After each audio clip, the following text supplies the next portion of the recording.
Never mind me while I'm stepping out my circumference. I feel the nerves trickling down. It's life humbling. My words start stumbling, staggered on caught off guard. This the life of a jigaboo, introverted, I'm scarred. Whoa, my murder been the melodies where they sing the choruses. Direct message from Slade saying we need more of it. Paranoia in my state, I see envy at high rates. Now it's crop off the fate, turn great so I fly straight. Was gone for a minute, now I'm back like an X with big factors. I see you turn flat like extinct like some raptors. When I drop through prayer, precision, practice and patience, we move to greener pastures. They're saying life is a matter of mastering basics and mastering patience. More time I get tired of waiting. Maybe it's fate procrastinating, the times are bad, so it really had me sprung. Like she got me doing things that I never do. You thought that we connected when in fact it was trauma bonding. Just leave it up to me to break the rules, never corresponding. My childhood filled with fence climbs and knee scrapes and bikes and kicking it by the street signs. The older I get, I'm trying to lessen any screen time. The bounce back heavy, I rock steady on climb. This one's a fucking loop, the news will pick and choose whatever truth they wanna give to you. I cannot stomach it, so I poop. Oops. When life turns sweeter, the lemon mouths get louder. But I'm amplified with ghosts from God like that boy Fowler. Working like I got that point to prove. But truth be told, the proof is right in the pudding, no point to lose. 60 for the crepes, yeah, I did that just because. She expected more, girl, you know I'm saving up. Left me on red, well, it was what it was. Never stress over them joints or in downs when times get rough, so I ghost. Long are the days when we was close, and when I see you, it's like two completely different type of ghosts. I approach the weekly fire dropping, which I'm feeding. Still, I don't expect to be the one. Your boy having fun, still the songs get spun like Beyblades and teacups. My fun fair to those that ever really know me from jump. So what's up, I've been the one they all depended on like TJ. Now they're dead wilder than a furry knockout punch, leaving them straight stunned. It's hella fun.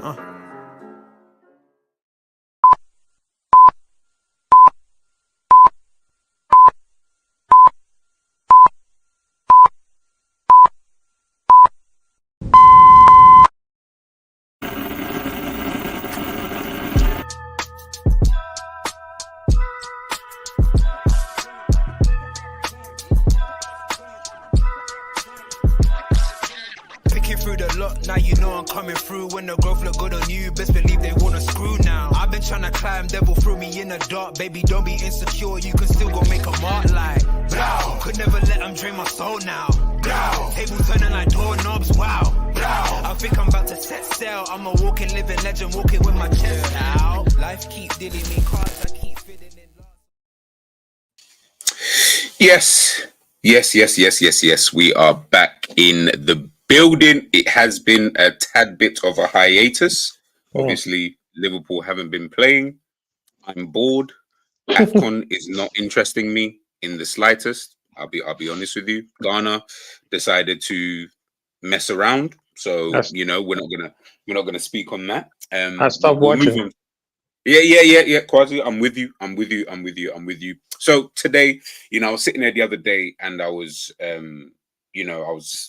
trying to think of what's kind of going on with Liverpool. And obviously I know there's other people doing the transfer stuff. Big up 12th as well for you guys. I think he's potentially even still live at this current moment in time. He's taking a look at, a couple of players and stuff like that. And I kind of said, he's here now anyway.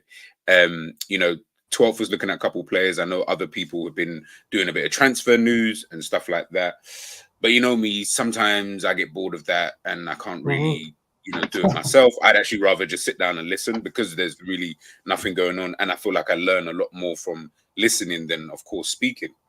So obviously tonight, I'm joined by K-Mac, 12, and Quasi, first and foremost, before we get into the chat and everybody in there. How are you guys doing?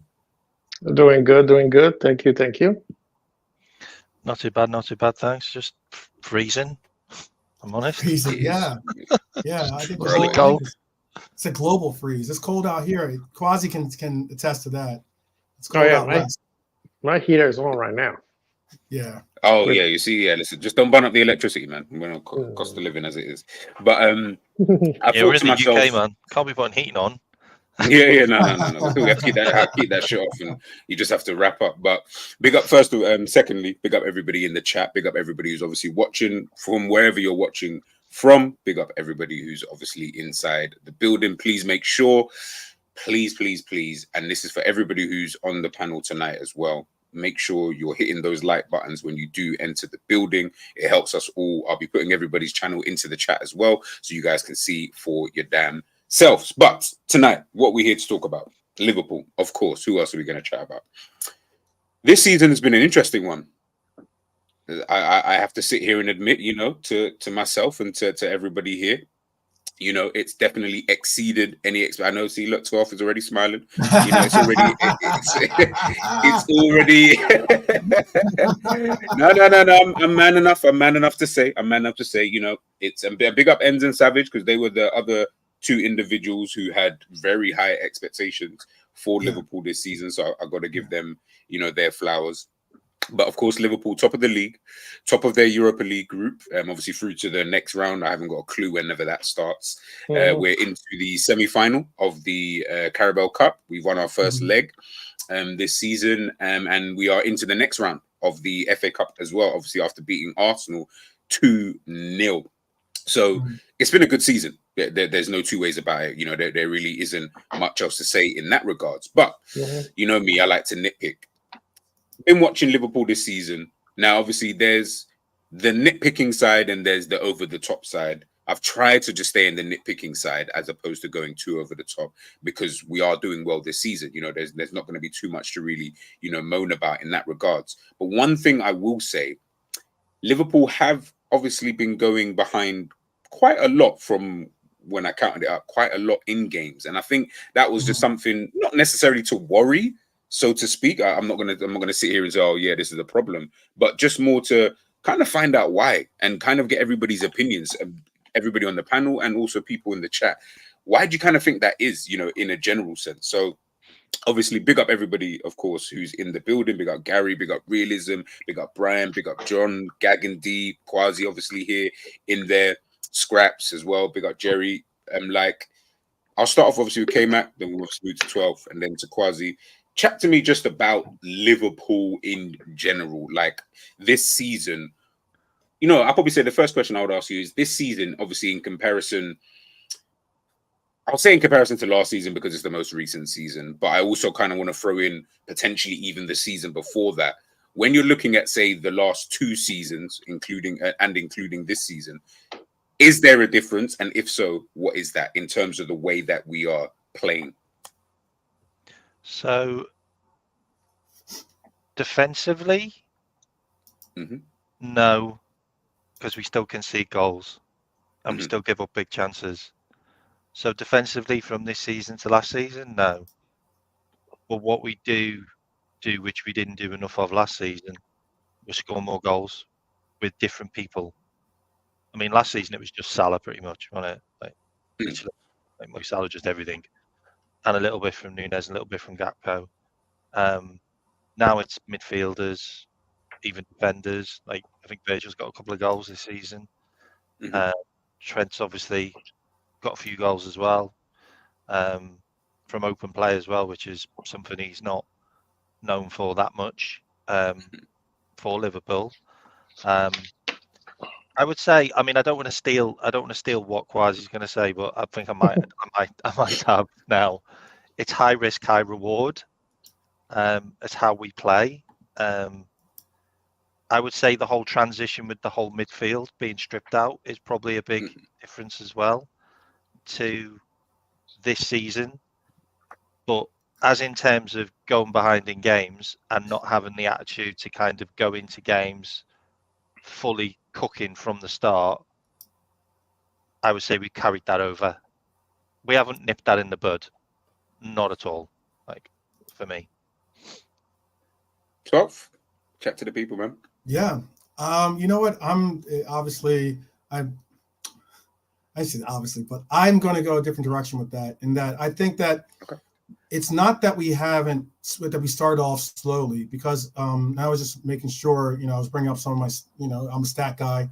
So I was just bringing up some of the numbers and some of the projections of like how momentum was going in a lot of these games, and I think that, like, obviously, if you're speaking on the fact of, we went down early in the Fulham match, for instance, that's the most, conscious game in our memory. But yet we were controlling the beginning of that game. It wasn't like we were behind. It wasn't like we started off badly. It wasn't like we were on the back foot and then they scored. No, they happened to score on an opportunity, an opportunity that presented itself on its own. Off of, like, again, the high risk, high reward style concept. And then if you look at whether it's Arsenal, that was back and forth, obviously. But if you look at Newcastle, I think that we controlled Newcastle pretty much. We had an opportunity. Mo misses the penalty kick, and then we ended up scoring in that game to start the onslaught of that one. Whether it was Burnley, obviously Burnley's not necessarily someone that we were going to be looking to have to worry about. But Burnley, we came off a little slow in the beginning of that game, but then it was just all momentum our way. I think that it's a little overstated because we're not getting the goals, but I don't think that we're not having the momentum in our favor from the very beginning in a lot of these games. And I think that I can agree that I would like to see results from our efforts earlier than so much more than later. But the fact that we do have that ability to score later on, we're the top scoring team with 75 minutes on, we're the top scoring team in Europe. Okay. Yeah. So, having that in our back pocket for when we're trying to rev up the engine, definitely is a positive in my opinion. No worries, man. Quasi, chat to the people, man. Yeah, man. I think K-Max stole my tender a little bit. You could go into it though. No. I'm going to say this though. I think the question, which is this sustainable? I don't think it's 100% sustainable. But at the same time, that's how we play. Mm-hmm. So we have to find a way, and we know these guys are relentless. So majority of the time, they can make it happen. But then we get into a case of Luton, Brighton, Man U, Arsenal, all those games, even City, we should have won those games. And we can't say, well, if this person had done this, if person had done that, those excuses. If you're going to win, you have to put the ball in the back of the net. Mm-hmm. So majority of the times, yeah, it is mentality monsters. We will get over the line. Mm-hmm. But then we get into the case of 6 draws. We can have another 6 draws towards the end of this run because then City will win the league or Arsenal. So at this point, I think we have to score more goals. I'm not worried about the defense. The defense is fine. If we got to score more goals, we got to score quite a lot. We got to score more goals because the reason why teams fear City is because they know they're going to score. It doesn't matter what you do. We saw what happened to Newcastle, even though everybody wants to praise KDB, but Newcastle started off well, and then second half they changed their tactics, and City is like, thank you.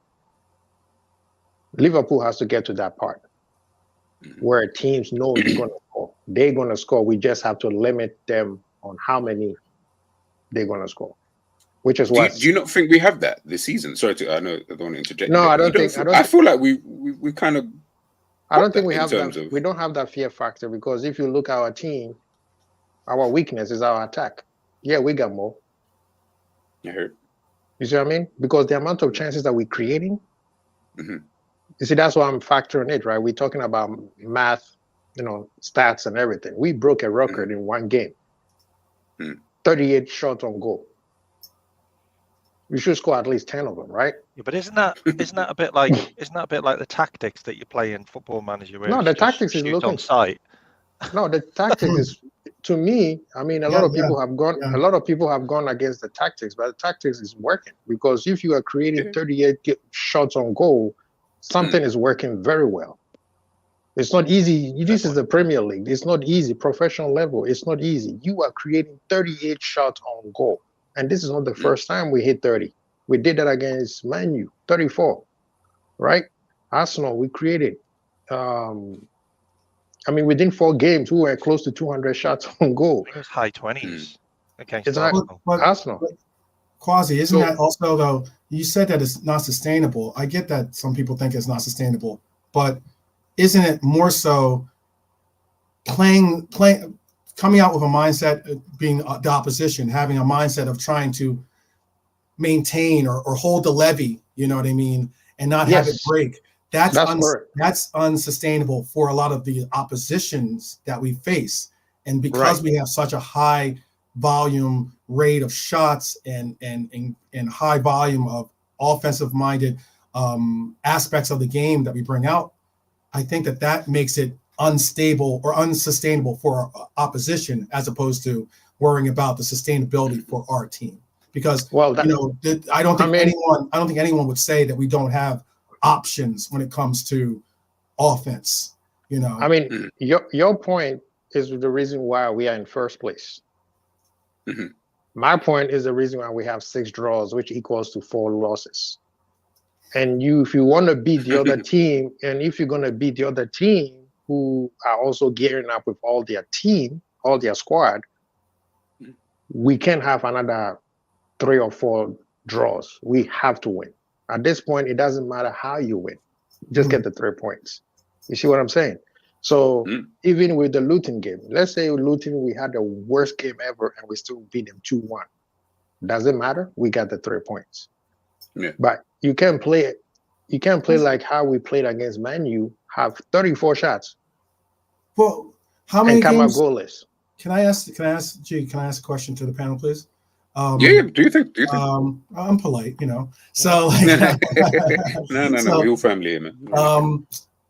I wanted to ask then, how many wins do we have to how many wins do you foresee us having to, mount up in this last 18 games? How many wins do we have to make for us to be title 15 in your honest opinion? 15. Okay. 16. 16.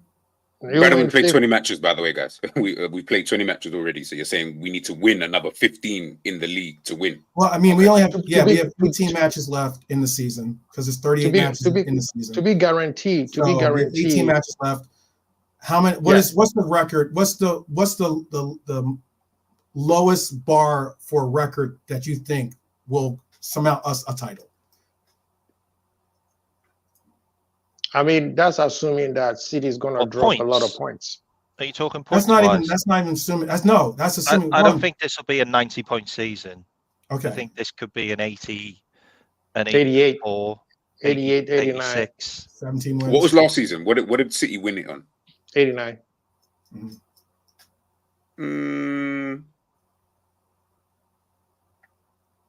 Maybe we'll get around about that. On the winning 16 is I actually think we can lose 1 or 2. Right. So that's 16 wins. But just no draws. We can't be getting no draws. 16 wins, 2 losses. Yeah. I'd rather we lost than drew. Like, seriously. I'd rather we lost against Man City at home and drew a couple of games. And won extra games against the Riff Raff. Yeah, okay, yeah. Like, seriously. We just can't be drawing games. I think even when you... I don't understand that map. I don't. Yeah, I don't either. That's how it works for Man City. I'm not like, I just Man City always lose more games than us, but they still win the league because we draw too many. True. But I mean, if we lose where if we draw where they lose, then, as long as they draw less. Yeah, less, right. 12 man, look right now. They've lost 3 or 4 games already? Yeah. They've lost 3 or 4. Yeah, you're right. Yeah, 3 or 4. I think we lost 1. No, look where the match is right now. We lost 1, and they're 2 points behind us. And I get that. I'm just trying to get across that. And I mean, draws are opportunities. We're dropping points. I get that. But a loss means we've dropped 3 points. So I mean, no, I mean, not the world's best mathematician, but I've said it like this. I've said it on my show. I said I will concede if we draw on away matches. Okay, we cannot lose or draw at home. We have to win all of our games at home, because that's when you look at the table. I broke down on my chart. I did a spreadsheet yesterday in that 6-hour marathon show that I did. Right, if you check out one portion of it, I did a chart. And make sure you head on over there. If you look at it, for instance, Villa does not lose at home. And that's the primary reason why they are in this, even remotely in this title round. If you look at City, they rarely, if ever, lose at home. So if we can keep pace with our home record, yes, I think that we will viably be decent. But that's Can you? Go ahead. Yeah, you're good. Yeah. Okay, so this is what I was gonna say. That is the part where we should not worry about what they doing. We should worry about what we doing, and let's get 3 points no matter what.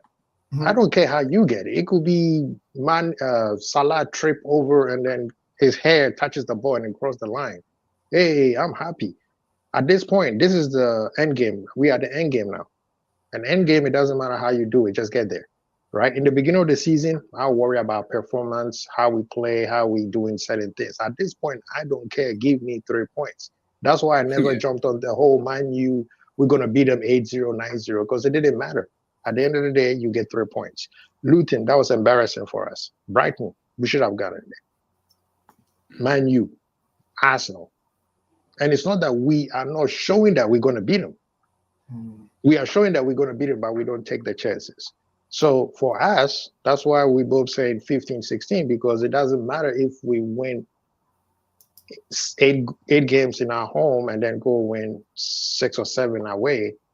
Just get the 3 points, because it won't matter if you winning. When you start winning, the other team across the blue stadium, they're going to be under pressure to also do equal what you're doing.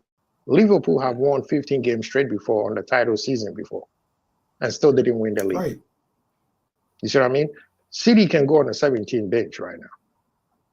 So knowing that they can and we can, so guess what? Don't worry about what they're doing. You do what you do, and that is win. I don't think it's many. I'm worried. I think that you do need to worry about. Look, I expect you prepare for the worst and expect the best. That's my proverb that I keep hold. And I say that my expectations are that, yes, I know that City is capable of going on a 16-game run. That's the whole reason why we're all talking about 15, 16. Like you said, 15, K-Max said 16. There's only 18 games. So in essence, there's going to be a lengthy run somewhere in there of wins. You know, so the reason why I say that I'm okay with us losing and not drawing is when we're in a game and it's 1-1 and it's like the 80th minute, like we should have all of our players in their box. Like I don't care. Like the 3 points are vital. Like and if they get a goal on the break and they beat us, so be it. But I want us to give it 150% to get that winner. Like we are not settling for draws, because draws are going to lose us the league. They just will. And you're not going to expect. I'm not expecting any favors from anybody, because that's not winning mentality. Like expecting favors from Aston Villa or expecting favors from Everton team, or whatever. Yeah. Like, it's just not going to happen. I got a PTSD. I've been hit too many times. Yes, we got PTSD from that. Oh, this team is going to slow them down. Newcastle was supposed to, right? One thing, real quick, G. Newcastle was supposed to, and look what they did. So if we are here talking about, let's worry about what they're doing, you gonna self yourself. It's like a race, 100 meters race. You do not look at what who else is coming after you. You just go and win the race. If we win, we keep winning. It won't matter what the other one is doing. Well, why can't?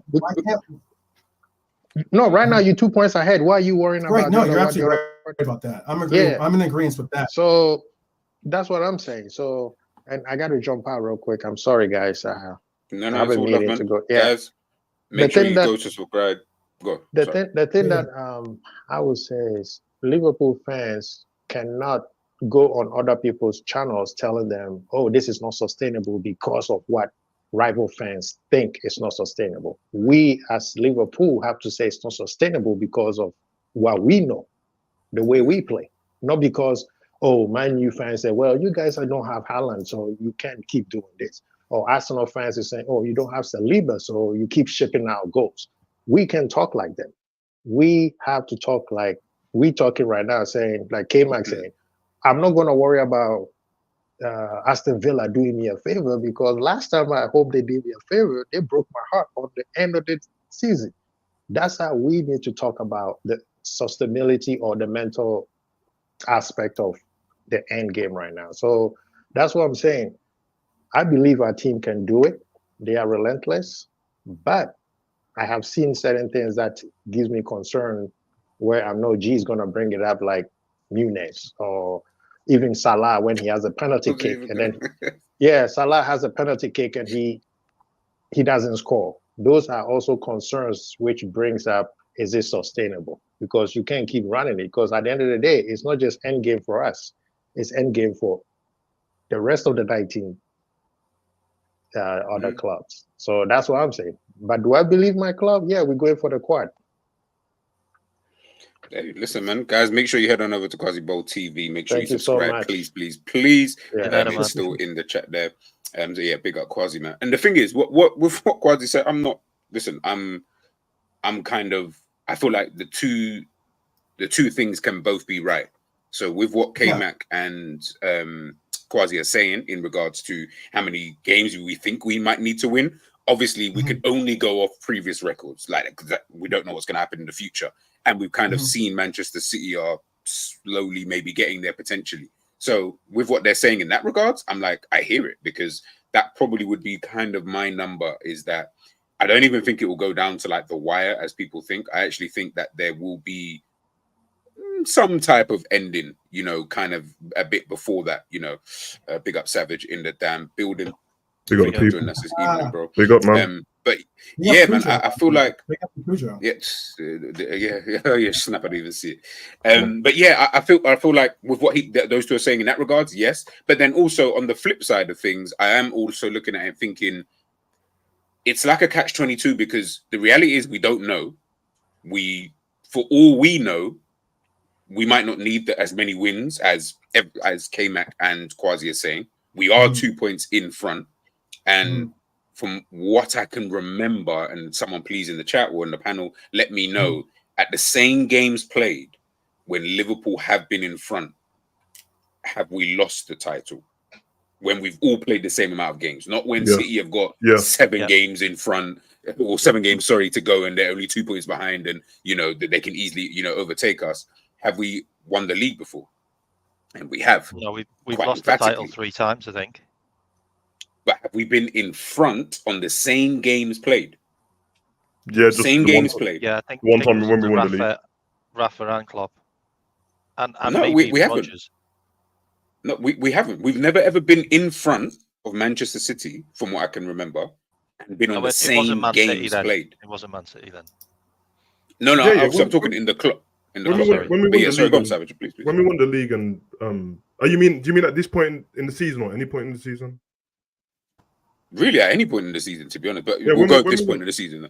When we won the league and played Man U at Christmas, we won the same amount of games as City at the time. When we won the league, because it was us. The title race at the beginning was us, Chelsea, and Man City, and we had all won the first 8 games, and then we had went on to like 11, and then we drew with Man U, carried on playing, and then carried on winning our games after that. But we won the same games at midpoint. Yeah, and this is the point I'm trying to make, is that, remember, we are all on the same games, and we're actually in front. As everybody has said, as everybody knows, with Liverpool, Manchester City, as I saw last season, even when we're doing shit, even when we stinking, Liverpool go on a mad run.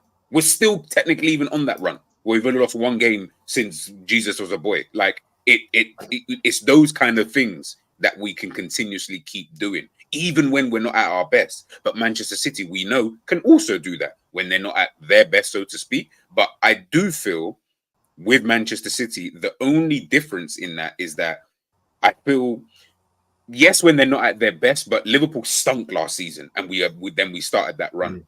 Manchester City, I always feel like when they are in that run, they're just head and shoulders above everyone else, and you can just see it. Whereas I don't feel that Liverpool need to be head and shoulders above everybody else to be going on these kind of crazy runs where 15, 16, whatever kind of wins. That's where I then say we are in front by 2 points. I know it's only 2 points. I'm not screaming it's a lot of points. I'm not trying to get gassed or, bro, we've got 18 games left, as 12 said. But we are 2 points ahead. If we both go on these runs, will Liverpool not win? Like, I mean, I don't know. Like, if we both go on these runs, will Liverpool not technically win, because we're already ahead at this point anyway? So that's kind of where I kind of wanted to when we won the league at this point, Man City had played 1 more game than us, and we were on 55 points, then we're on 41. There you go. Leicester was second. I didn't remember Leicester being second, bro. Yeah, I don't even remember recall that, Leicester. bro. And the thing about I it as well is, have Man City had a blip yet? Because they haven't had a blip with their full team.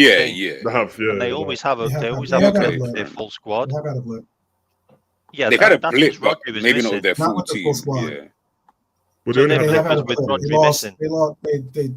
There was a period where they like lost 2 games in a row, and then I think they lost 2 games in a row. No. There was a period where they didn't win in 4 or 5. Yeah, Yeah, they that lost. was when Rodri was out. 5, was it 5? Yeah. Yeah, they drew a Well, couple Villa- games City in had there. blips. Villa, Well, Man Arsenal, City had blips Wolves, with a full Crystal squad. Palace. That was all does them. happen. Yeah. And I don't know.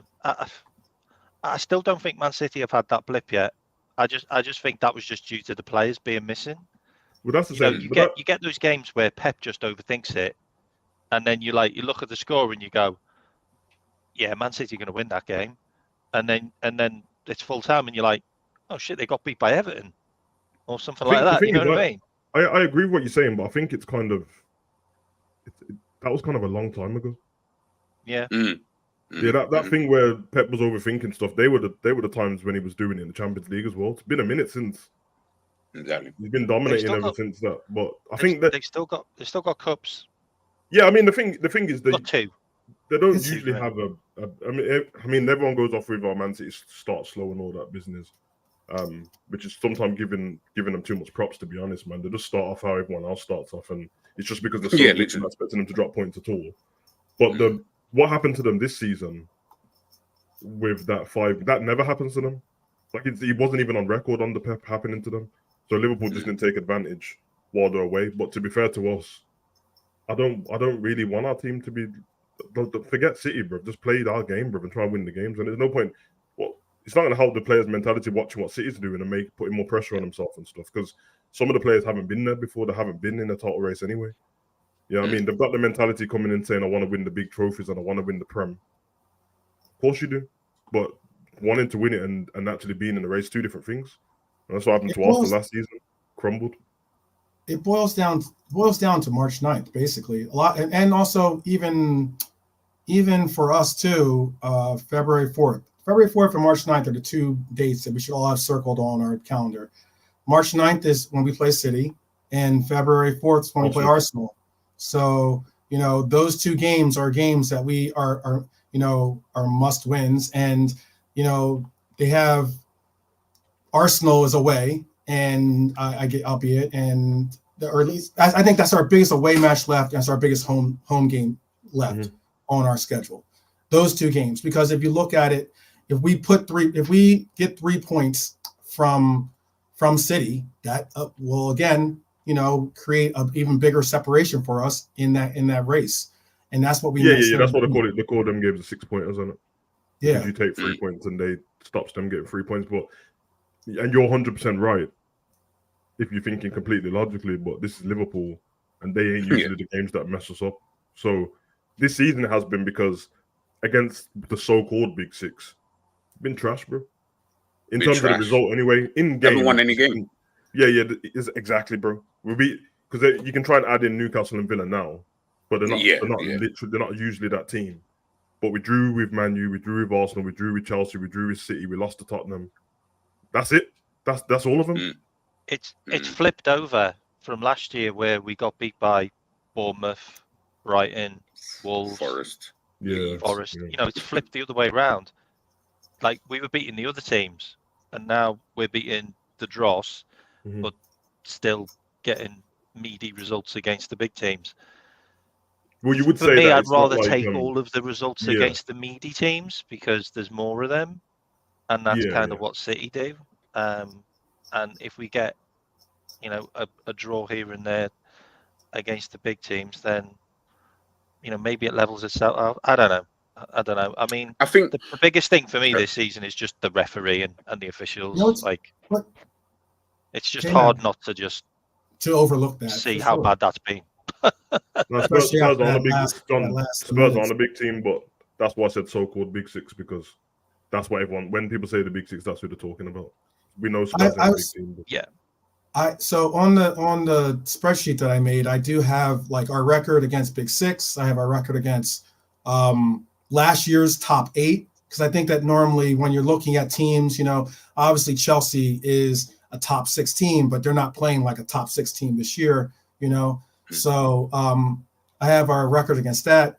But if you look at Man City, albeit it's a away game, they've lost at Villa, they've lost at Arsenal, So we keep talking about like our performance against the top 6, and I know Quasi's not here, but Quasi's like, hey, don't worry about what they're doing. But I'm saying, if anything, I'm noticing what they're doing at least, because like if you look at it, they have obviously the draw against us at home. They have a loss against Villa, like I said. They have a loss against Arsenal, like I said. They have another draw against Tottenham at home, So they like Tottenham every season. Yeah, so That's I mean, like, I don't know what that is. Yeah, I'm gonna say again. Look, the Spurs match should have been a win, or possibly a win, or at least a draw for us. But it's a loss. I get it. I'm a little bit suspect to accept it still, but I know that in the points tally, that's what it is. But if you look at us, then the difference in our record is we always have the draw against City, but we have the win against Villa at home. The Arsenal draw wasn't the best result. We should have won that game, but it's a draw, and we have the loss against Tottenham. That's our results. And that's, at least we have a win in there. And that's the difference in our 2-point advantage, truthfully. Because our record pretty much is somewhat similar though. I mean, I'm not saying, just bear in mind, I'm not saying that you're wrong. I don't think there is wrong or right in this, but we are a bit we do just choose our battles when we're Liverpool fans to say these things, and that are the big 6. But realistically, like, there's the other teams as well, and every season, even when we won the league, I mean, obviously we had already won it and that, but we lost to Watford that season, and when we finished 1 point behind, we drew to West Ham and Leicester on the way there. And we got beat back by Watford too. Bad. So it's one of them. I get it though, because naturally you might look at what City's doing and stuff like that. That just comes with the package, and it when you're watching the games and that. But Liverpool need to do their job, because I heard K-Mac say it before I jumped on, and I agree, man. I can't do this. Like, I can't believe Newcastle. You had one job to do this. But it's not Newcastle's job to beat Man City for us, bro. Why does anyone care? Like, what? Listen, I mean, I was do your job in your fan. As a football fan, bro. Not because yeah. You know what I'm saying? And man, them still to this day. Oh, I can't. Villa, I'm like, bro. It was. Listen, it was. I get it. The joke was there. Come on, Gerrard, blah blah blah, Coutinho, and all. But man, still talking about Villa not winning us the league, then, bro. Because if we had won the league, you wouldn't have said Villa won us the league, bro. Exactly. Just like when we did win the league that day, when Chelsea won their game, no one said Chelsea won us the title. When Willian took that penalty, everyone's like, "Oh, Liverpool won the title." No one said, "Yeah, I mean." So I know everyone does it to make himself feel better. We can all be honest, and that's a safe space. But Liverpool have to do their job, bro. If we don't win the league from this point on, it's only our fault. I don't want to figure. Listen, I get it with the refs and all that stuff, but you're gonna turn yourself crazy, bro. The bastards. It isn't only Liverpool. It feels like it's on Liverpool because we focus on Liverpool mainly. If you do a table of all the teams affected this season more, Liverpool's probably second on the list. So I do get that in it. But I don't think they're going out the way in certain games for Liverpool, bro. Because it's too many people involved, bro. It's too many people involved to do some conspiracy thing, bro. Wolves have got it worse than anyone. Yeah, Wolves Wolves have got it. Like, and this is the thing, because Wolves are not quote unquote big club or anything like that, and they're not challenging for honours.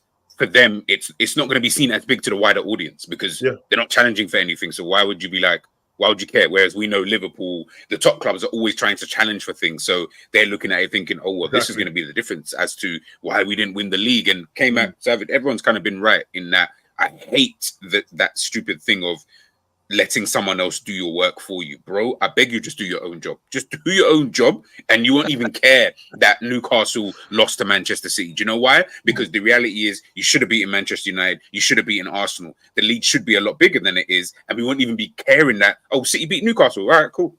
Like that would just be an all right, cool. Now it's seen as, oh my goodness, fucking hell, KDB's back, and yes, great player, whatever. They're only 2 points behind. It was like everything just kind of just went downhill, and I'm like, bro, you cannot have me of all people being the only positive person about the situation, because then we know that everything has just started to flip on its head. Because to me, that's not making any sense. That's why I get baffled sometimes That's a with multiverse the thing. ovary. Bro, it feels like I'm in the multiverse. I'm waiting for Miles Morales to just come and pop up out of somewhere, but that's a conversation for another day. Like, Right. for me, it doesn't make sense why there will be such a heavy overreaction to these kind of things. Ultimately, as Savage said, if we don't win the league, that's on us. We can't go back. And I know 12th, I know we don't want to accept it, and I agree and I understand that. But ultimately, we lost the game. It's not like we lost the game, because of we lost the game ultimately. But let's not get twisted. We didn't take points because of VAR, but we lost the game because Matip scored an own goal. Because Matip scored an own goal. I know no one wants to admit it and stuff like that, and it hurts. He had a great game, but he did rasp the ball in the top corner. I think that's the reason why no one wants to admit that. And he rasped it like someone who's been doing this for years. Everyone talks about that game, and we actually lost because one of our own players put the ball in the net. But it's just like we always say, the quad. Do you remember the quad season? We didn't win the quad. Yeah, we won the double. We won the cup double. Like, don't call it the quad season. Call it. Literally saying this the other day. Oh yeah, Savage said this the other day, and it actually made me laugh because I was like, you know what? That is so. I've not heard one person, and I'm talking one, myself included.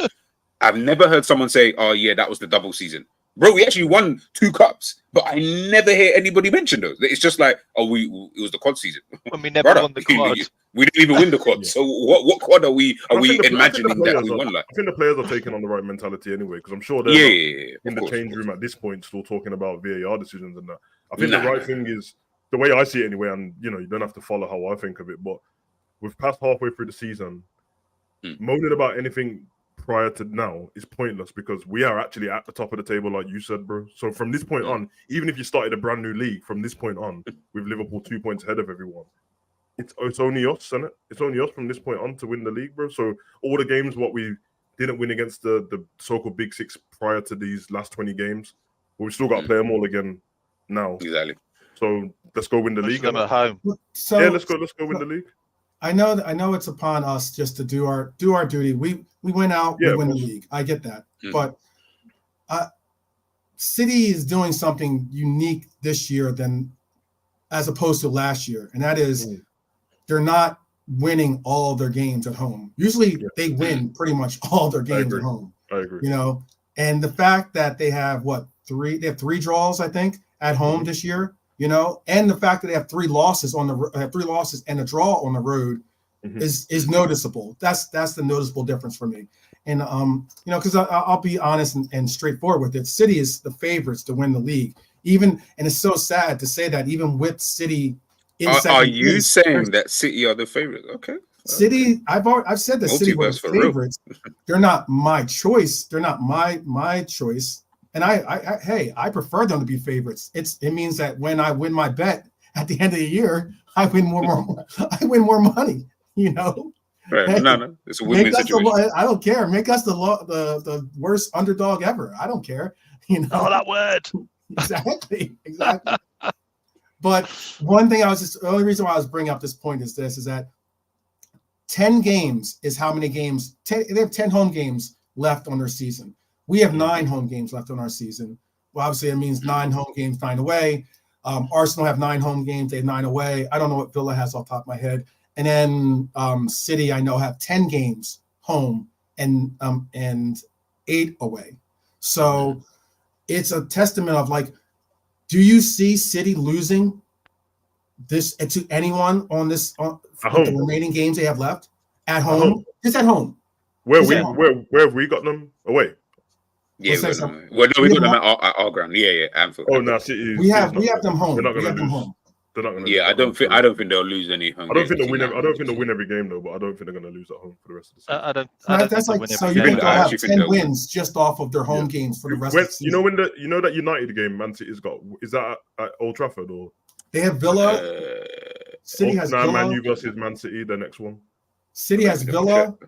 Arsenal. City has Villa, Arsenal, West Ham, Manchester United.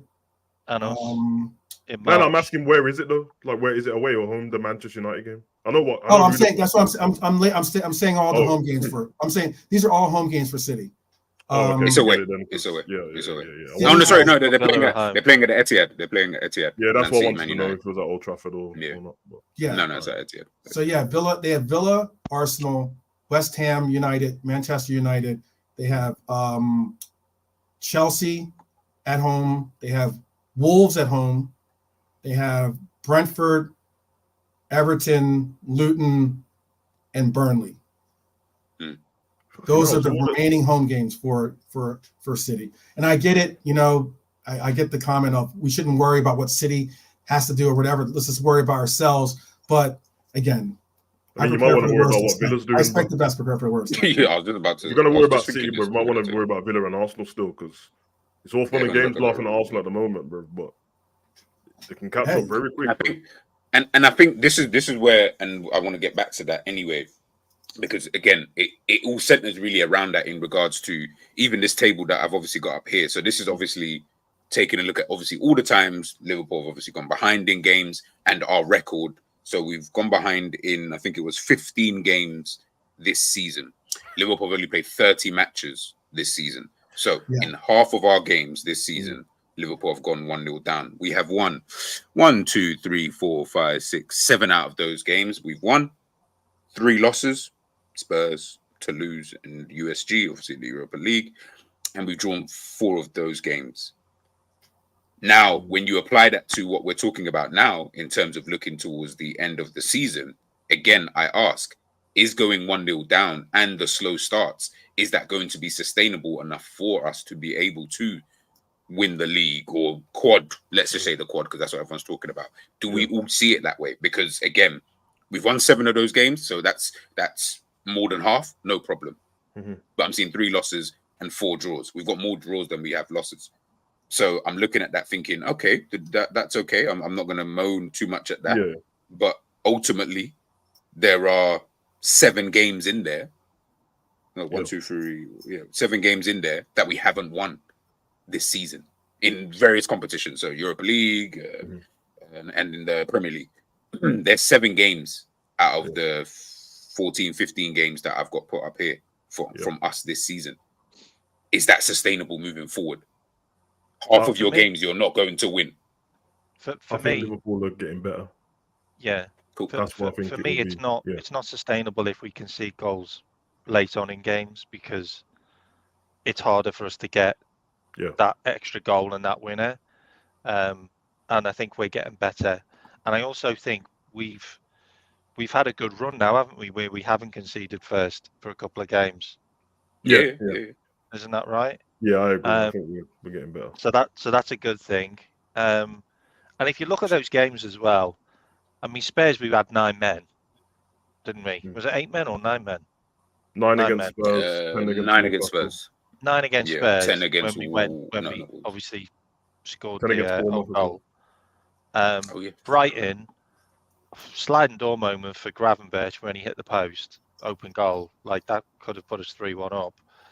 Yeah. Luton, we should have just nailed them in the first half. Nunes had a bag full of chances. Man City, I'd take a draw, if I'm honest. Arsenal, I'd take a draw, to be honest. Like, they were flying. I mean, we should have beat Arsenal, trending the crossbar. Yeah, and the Toulouse and the USG games, I mean, we were playing a makeshift midfield, weren't we, at one stage? Didn't we have, like, Curtis Jones as right back and Bestetic as right back in those games? I think what I'm playing around. What I'm looking at, though, just before you go and continue, what I'm looking at is, don't look at it. It's not even looking at the fact that obviously if we had lost more games, and of course this would be a cause of concern, but it's not. We've lost 3 of those games that we've obviously gone behind in. Look how many games we are going behind in, though. As I just said, we've only played 30 matches. So 50% of our matches were going 1-0 down anyway. If you applied that logic to the rest of the season, that's why I'm trying to wonder, is that going to be sustainable? No, because again, you get what I mean? The only reason why I asked the question, and I'm not asking you to go into all the maths on that yourself, because that's a bit long, but I was just saying, it feels like Liverpool's getting better. So I wanted to know, for context reason, with all the games that we've gone behind on, is it progressively getting less as the season goes on? I think it is. That's a good question. It's a good question. I think so. Most of the game, isn't that like the first 10 on there?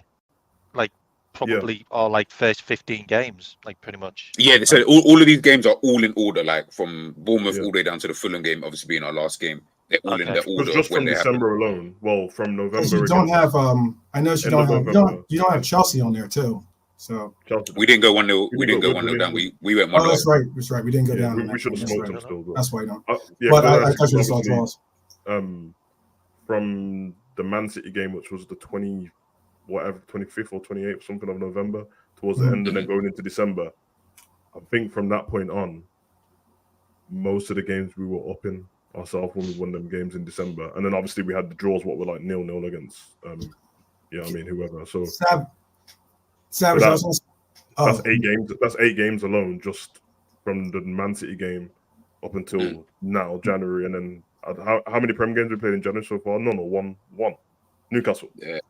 Newcastle, yeah, that's literally the beginning of So January. that's what I mean. So then it's like 9 games, and I don't know within them 9 games, probably like 1 game we went down in. So that's what I'm saying. If it gets, from what you're saying, if it copycats the first part of the season, it might not be sustainable in terms of we might not lose the games, but we might draw again, and that would be a problem. But if it goes on how it's been the pattern of the last like 10 games, I feel like Liverpool are starting to get better in games. And I heard what Kwasi said before. It ain't about scoring. It's not more goals. It's just scoring the goals, bro. Like there's easy chances in some of these games where it's like Trent. You hit. I'm not trying to pick on people by the way either, but it's just what it is, bro. Like Trent, you got to score that goal against Arsenal. That's 3 points, and that hit the post. Yeah. I understand that one is outside the box, but okay, safe. But there's all these games and that. There's Nunes missing chances and this guy missing chances and that. Put them away, bro. And talking different already, bro. You're probably about 9 points ahead at the moment if you'd put them chances away. It's crazy. Can I just say that? Oh, sorry. Please. Sorry. What this chart is a well done chart too. I love charts and spreadsheets. So no, I actually copied you. I'm not gonna lie. We got 12 because I see him doing the spreadsheets. I said, you know what? I need to do one my damn self. But yeah, go on. It's life changing for sure. But what I was gonna say with this is good. It breaks down. This is some real good information because if you really think about it too, look, one thing that's changed with our team is the fact that we have been, well, other than Macca's injury is one thing, but we have kind of changed the formation by including Endo the way that we've been doing so later on in the year with him being included in that 6 role. And a lot of times with that, you're not going to bend as much as like going forward with Macca in that role as the 6. But also when you look at these results that you have on the page, a lot of them are away games. Other than the Arsenal, I was just about to say a lot of them are away games that we've picked up these draws in, and also picked up draws or picked up some type of result, by being behind in. And I had to double check and look it up. I know you guys are all historians of the game and everything else, but there was like a quote I think I remember reading it by Sir Alex, basically saying how he looks at a draw on the road as being a win in one way or another. In essence, I'm paraphrasing, than opposed to allowing for a draw at home is more like a loss. And that's my conclusion of the interpretation of what he's trying to say. And I can understand that mentality because it's not easy, most notably Luton, okay, to go to any place in the Premier League and get a positive result, much less a draw type result. And I understand that we should, all be looking for wins. I get that. And I'm not saying that we should, be just hoping to get a draw. But what I am saying is that a lot of these games, a lot of these away games last year, especially, we were losing. We were losing these games. And we weren't even getting draws in these games. And especially some of these teams, some of the lower table teams, we were getting losses at their. So at their on that point, and this is why I asked you, both yourself, Kwasi, and K-Mac, just obviously before Savage came in. This is why I asked you about comparing last season, but then I also wanted you to compare the season before that. Because last season, from what we've obviously seen this year, was such an anomaly. Are we going almost, but it was shit, regardless of what anyone wants to say, it was shit. We understand. We finished 5th. It was a bad season. But are we almost giving Liverpool some overall look based on last season in how we're almost judged. Obviously, I know it's the most recent season, but it was genuinely, obviously, the anomaly. Kind of, I didn't even think we'd do that bad. I had us finish in second last season. I didn't think we'd win it. I just thought we'd finish second, and there would be some type of drop off, not to finish fifth. So, and we've seen this season, we've kind of gone back to we're first in the league. Obviously, we might win it. Are we comparing things too much to last season when there was obviously, as we've seen, so much that was actually going wrong behind the scenes? I almost feel like I get it, and I'm not saying it's wrong. It's totally understandable, but we're almost going so deep onto last season and judging Liverpool by their overall standards by last season. And I'm like, fair enough in the sense of obviously it's the most recent season, but at the same time, when you then look at the seasons prior to that, these games, like, man wasn't concerned. Like, do you think I cared about facing flipping Brighton so much, or a Luton type of team, or a Leicester City, or a Newcastle, or a Wolves, or a Bournemouth? Like, them teams there, I was like, I might not even tune into like the 30th minute, because I'll be like, oh, we haven't scored yet. Like, it's that type of feeling. But last season seems to have hit everybody, and myself included at times, hit us so hard that we actually feel like, no, but last season we weren't winning these games, bro. We were always winning these kind of games. I agree. Like, apart from last season, we've always been winning games like this, bro. I really don't care about last season. Once we started, I don't care about Spurs away. Yeah, once we started talking about title race this season, I'm doing what you're doing. I'm thinking about the season before, because we had this team last season, bro. We're getting top four, definitely. I don't know about winning the league. We're definitely getting top four. And I think the team is prepped for Champions League football no matter what now going into that. But I got this. So we're on week 20 and based on so far. And that season before, Man City was on 50 points at this point, and we were on 41. And we played one less game. And then I think we had to end up with another game behind, because at one point we ended up 14 points behind them. And then we caught up. But then they just kept winning. And I think I don't know how many. By the time we got to the end of that season, we had drawn 8 and lost 2, and Man City had drawn 6 and lost 3. They won 29 games, and we won 28 games. So I don't know what the wins are on now, but I think most people are saying win 16, win 15 at the moment. Remember, we drained everything out of the team that season to even try and win the league, and it. To even try, But to try and do that now, including the fans. Including the fans, man. So it'll be interesting to see what happens. But because we're on 13 wins at the moment, and Man City's on 13 wins as well. I genuinely believe it could be another 60 game season. Like, genuinely believe. All of the players. I think you're right. You know what might help us in good, and I say might help us, bro. Again, I'm not trying to need the other teams to do certain things for us, but it's the fact that the quality of, because even though we played 60 games or 60 whatever games, we weren't. Chelsea played like 62 in it, because they got to the whatever semi-final on that, so there's only like 2 games behind us.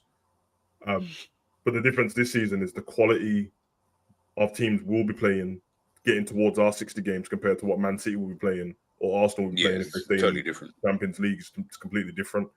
So that might take more out of them teams. It might force more rotation from them teams. Whereas us, we're literally, and I'm not trying to write off anyone in the Europa League, by the way, even though I think we're the best team in the league. We're literally looking already and going, try avoid Leverkusen, try avoid Brighton, should be fine. That's how it feels, isn't it? Whereas, and don't get me wrong, Champions League doesn't feel as good this season anyway, by the quality of it, because Man City's probably looking like, I think we have a good chance in that. We're favourites, and don't lose. Don't try not to get. They definitely have more of a chance of winning it this year than they did last year. I know, it's annoying. Because I said, man, like, Real Madrid, the team I want to win, man, but I have a feeling that Man City's going to win it again, because it looks like they can just coast through and stuff like that. Maybe one-off games will be a little bit different, but that might help us in it. But if they get knocked out, you know what I mean, they're already out. There's no League Cup for them already. FA Cup, whatever, and then, you know what I mean, they get a straight run. Arsenal's already, I think before we play them, they've got a rest because they're not in any trophies as well. So work out either way, man. You know what I mean? I think we're going to win the league, but if we don't win the league, it looks like it end up being Champions League football and 3 other trophies, maybe.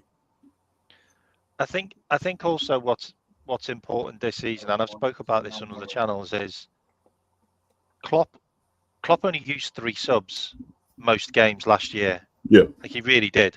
And his Yeah. last 2 subs he was bringing on in like the 90th minute onwards. Yeah. Like that was what he did last year.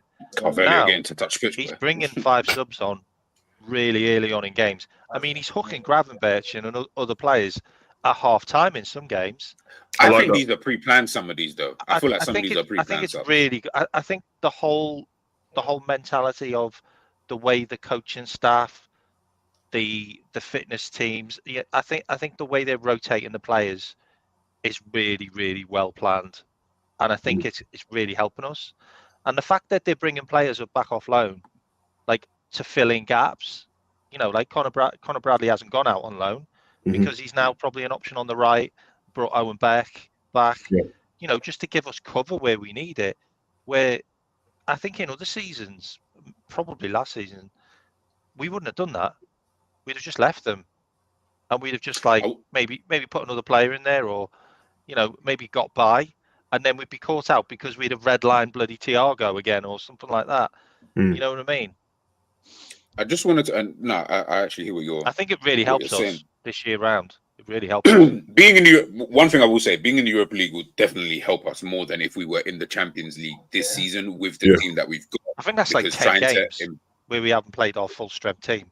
Like Yeah, by the time exactly. Yeah. Exactly. Whereas Champions League, you know, more often than not, we would have had to kind of play, unless it's like those one-off games you might get lucky you're playing against, I don't know, some crap team like a Copenhagen or death something. groups, don't we? Then, exactly. And this is it, you know. But then again, we end up winning those 6 out of 6. So I don't know. It's a catch-22 with those kind of things. There was this comment I did want to actually bring up, and I said, I don't know. Like I said, Chelsea are so in the mud. I just pity you. But one thing you did say here at the beginning of this is, I know you might have 1 loss in 20 or whatever it is, but it doesn't feel like it. That is something that I do agree with, though, because I almost feel like we're watching these games and we will do whatever analysis, and ultimately we're getting the 3 points and we're winning games and we're top of the league. We're through to the next round of Europa League. We're through the semi-final. We're doing really, really well when you just look at in terms of just on paper. But when we do watch these games, though, I do have that feeling that it's almost like I feel like we're keeping the house really only up using glue instead of actually using real structure for some weird reason. Like just when we watch us sometimes, again, I'm not saying that all the time we're playing bad. There are some games where we actually playing really, really well. But there is that kind of concern. But I don't know, and this is probably me confessing or asking you guys in the chat and everyone on the panel, is it just more based around PTSD because we know Manchester City are Manchester City, and that's kind of all of who. I don't care about anybody else. I don't care about the Arsenal. Like I like Arsenal, but I don't care about them. I don't find them that serious at this current moment in time. Anybody else, they're not serious. Clearly, as we've seen in the Premier League, Man City are the ones I look at and think, "Fuck's sake, man!" Like the benchmark for winning a league with these guys is like you got to get 90 plus points, and even that doesn't guarantee you winning the league. So, is it just the PTSD that I look at, and that's probably why I'm probably more overcritical with the way that we play, the style, even though we're winning. Because if Manchester United had this kind of record, bro, they'll be fucking loving it. Look how shit they are. Yeah, no style. I think it's PTSD. I think it's PTSD, but also this was the record under Oli. I don't want to. This Oli had results similar. It's the reason why they placed so well, you know. So Manchester United has unpolished at the moment, isn't it? We're unpolished because when the midfield came in, and the change was all at the beginning of this season. Usually, them kind of changes don't get you a league straight away, innit? They're normally bedding in period and polishing off and that. So that's why I've always been on all season.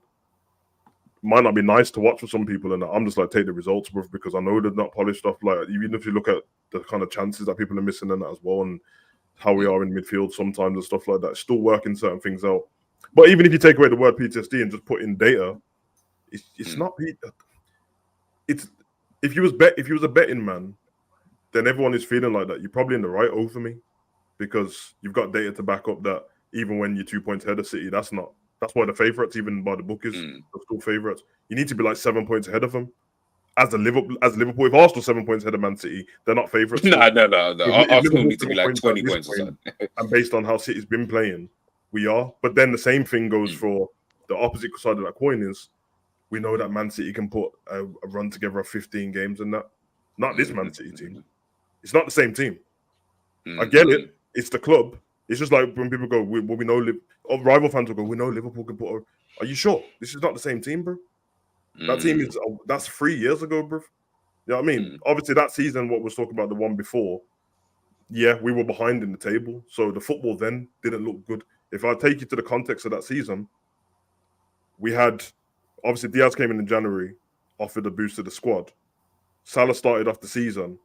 People were talking about Salah's the best in the world for this first part of the season. Mane was stinking up the place. Salah went to AFCON. Mane went to AFCON. Mane came back, went up front because he was stinking up the place on the left. He was still stinky up front. He was just getting the goals. And Salah, yeah, that's what people forget that. yeah. Salah was only getting assists more than anything, and he looked shallow of himself in it. And then the players started to look more and more tired. So when people say that team's clear of this one, individuals, yeah. But if you think of the way we played that season, to catch up with City, to even finish 1 point behind them when we were 14 points behind, we had to graft, bro. We had to go on a run then, and we got everything out of it. But while we was going on that run, we were trying to go on a run in the Champions League, the League Cup, and the FA Cup.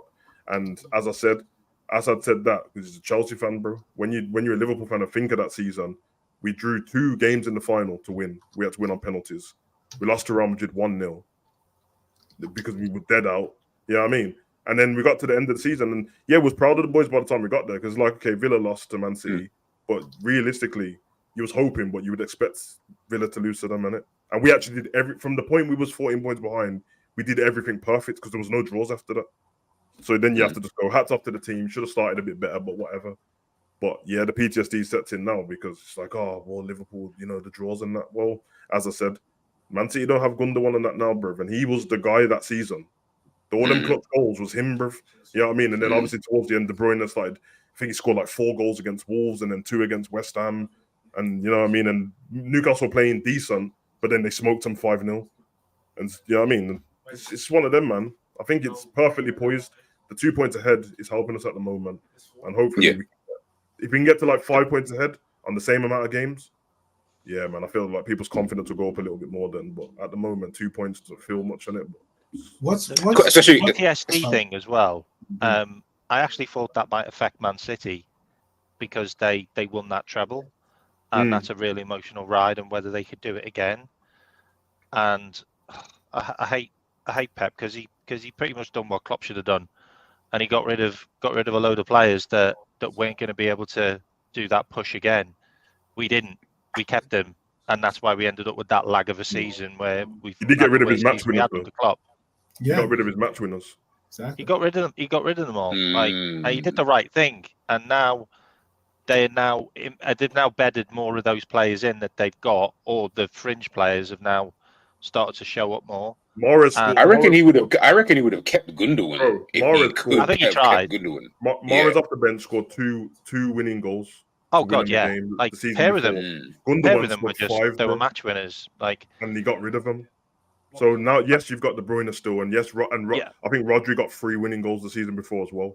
He did. Well, he got the winning goal in the Champions League final as well. Yeah, exactly. So they are there, but you've got less of them. And Gundogan at some points looked like he was carrying the team on his own. FA Cup against Man U, they went 1-0 down to a penalty. Gundogan. No, actually, he scored straight away in the first minute, didn't he? Volley. And then they got the penalty back, and then he scored again, bro. So no, I think didn't he score 2 goals against Villa? Yeah, him and Sterling. He did. He scored 2, and Sterling scored 2. Forgot about that. I just remember a game against Everton that he scored that. The thing about that as well is what the whole PTSD thing as well. I actually think Klopp and the coaches and that got it as well. Like, I really felt they were madly affected after that quad run, and they need some soul searching. And I think they've all like at the end of last season, I think they've all really got their mojo back. And this season, it's just different. I just feel so many things are different. The club's just being run better as well. It's great to see. Like, I think No, go. Say real quick. Because I'm while you guys talking, I'm also watching the chat a lot here, and I'm seeing a lot of talk about the low blocks. I'm seeing a lot of talk about like the teams that we've ended up drawing against. Like, what's very interesting is that like Luton, for instance, low block team looked to create. They got their opportunity, they end up scoring, and we went down that game. I get that. Results is the bottom line. I also understand that too. But it's not like Luton, it's not like these low block teams haven't been somewhat problems for the other top teams in the league as well. They make it seem like Liverpool's the only team that can't break down low block teams. There's a reason why these teams play low blocks, is because they understand they don't have the talent of the level of talent that these other teams have, and this is the only. You know what the problem though is 12. It's because people are thinking about City. Of all the teams that don't struggle against low blocks in the team, it's them. They're the best team at breaking them down. Man, Luton almost beat City. They won by 2 goals. 2-1. No, yeah, they won 2-1. Yeah, but Luton wasn't a 19-minute goal. Luton actually tried. Yeah, I mean, or not boots. I should say beat. They almost got a result from. And they scored 3 against Arsenal. They almost got a result from City. That's my point. They almost got a result, but but that game, in the sense of, it wasn't like City went and blew them out. It wasn't of course. That's my point. Like, as in, same thing happened with Tottenham. Spurs had issues with Luton. They won on, like, Arsenal won on like a last minute goal or something like that against Luton, right? Yeah, in the 95th minute. Okay, right. so I'm just trying to get across. But then, to your point is, you're only mentioning Luton. And Villa has a draw against Luton at Luton. Yeah, so basically you're bigging up Luton. You're not saying. Yeah. I'm basically saying that Luton are good at low blocks and everyone else really ain't that great at it. Well, maybe that could be a take. But what I'm trying to losses. Did you say Luton a low block? I would say Luton a counter attack.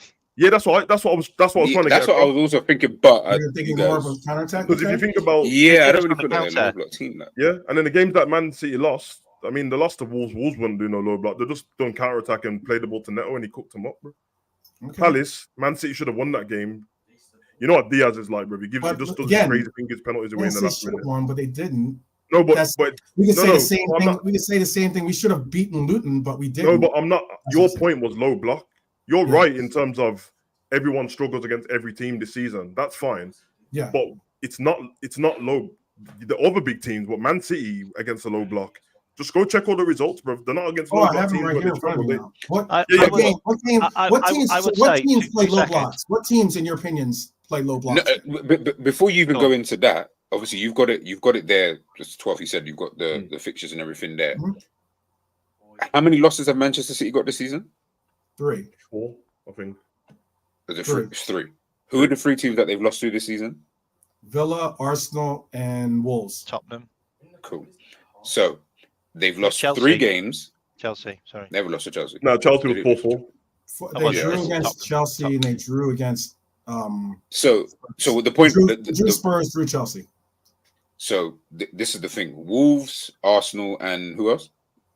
Wolves, Villa, and Arsenal. Oh, sorry, Villa, and Arsenal. Yeah, all away games too. By the way, yeah. I know. You're going to see my point now. This is what I was trying to get across. 3 completely different styles of play. When Manchester City lose games, they don't lose to a specific type of team. They just lose.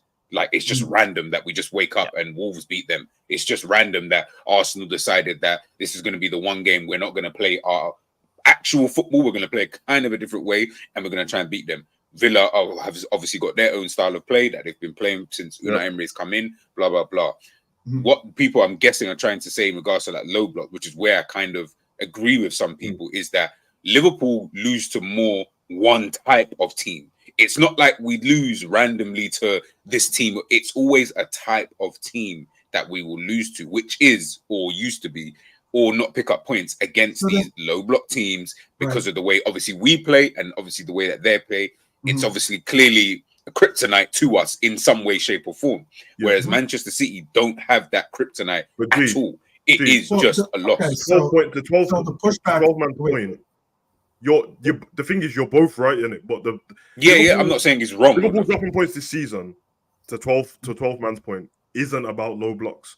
Right. Yeah, that's what I'm saying. Yeah, it's about Liverpool not taking. But what everyone in the chat's talking about is because every other season has been low blocks. Low blocks, yeah, and I agree. Yeah, I'm trying to bring up that's the PTSD that we're referencing. Exactly, but then that's why I asked. That's why I asked about the exactly. But my point where I disagree with you is low block, and I'm like, well, name the low block teams. Yeah. I agree. Look at the results. I agree with you, but the part where I disagreed with you was when you spoke about the other big teams. Yes, the other big teams, but Man City, when they've, as Gida said, when they lost their games this season or when they've drawn, it's nothing to do with low block, bro. Crystal Palace, they were cruising in the game. They were cruising in the game to the 70th minute. A low block team, I can understand that too. No, but I'm just saying, even the games that like they were cruising in the game to the 70th minute. They made one mistake, let a goal in. Then Diaz gave a penalty away in the last minute. Arsenal, they just took a shot and it hit deflect. Yeah, the weird deflection of Ake winning the net. Wolves counter-attack all game. They were the better team until the second half, and then they just counter-attacked. Chelsea 4-4. That was the most open game you'll ever see. The other draw, Liverpool. That wasn't. We don't low block against them, so that we know that result already. Right. So when you go through the team, same with Spurs as well. So when you go through their games, it's a little bit different. Whereas ours in the past has been low blocks. This one is, to G's point about the whole show, is it sustainable? At some point, you're gonna have to start getting more games where you score the first goal, because the way we've won our games and got through these things is Klopp's changed something. It's got in at halftime. Anytime I see our manager jog in at halftime, I know we're going to win the game. I have no doubt about it. I know he ain't happy with whatever's been said. I have to look for that more often. The problem is if the game goes on longer and it's already 0-0 or we're 1-0 down and he gets to like the 70th minute and stuff. Yes, we've had results this season where the last minute in the extra time we've scored and Trent and Harvey and these people have stepped up. But that's the harder one to sustain when it's in the 95th minute, 96th minute and stuff like that. We'd rather get them out of the way. But I do believe in the team that will get there. Of course I do. It's just that every now and again, there's a game where you watch it, whether it's Man City or Liverpool, and you go, 5 more minutes, we would have won this game. Yeah. And we've done it against City. I've watched us smoke City, and then at the end of the game go, damn, if City had 5 more minutes in this game, they would have drawn us. Yeah. So 100%. But who are, so then, if this boogeyman that people still have PTSD about, this low block boogeyman, okay, what teams out there are the low block teams? What teams are there in the Prem? I'm just saying in the Prem are the low block teams, because we've had to face low block teams somewhat in maybe Europa or maybe. You're right. I mean, Man United, Everton, they just went low block against us. Man United, Everton, and Man United was a blip. I think. Yeah. You're not going to not too often. You're going to say you're going to have 30 plus shots and not score. You know, that's I agree with you, 12 man. Like I said, I believe that the low block thing was last season, but if you ask who's a low block team, it's not the right question, because against Liverpool, if you're not the top couple of teams, I'm just asking. I know. I'm just explaining to you that against Liverpool. I'm explaining that against Liverpool, out of the 19 teams in the league, 17, 16 of them will play low block against Liverpool. That they always play like that against Liverpool. Right. You know what I mean? Luton just decided to try and do something. They done a counter attack. And then apart from that, bro, everyone else just plays low block against us. And then this season, all of a sudden, the bigger teams are doing it against us as well. So Spurs didn't do low block against us, but they had loads of players. They had two more players than us in the game. Newcastle didn't. They had one more player than us in the game. Bournemouth didn't, because Bournemouth just play open anyway. But you're right. So we've actually done well against low block this season, to your point. Right.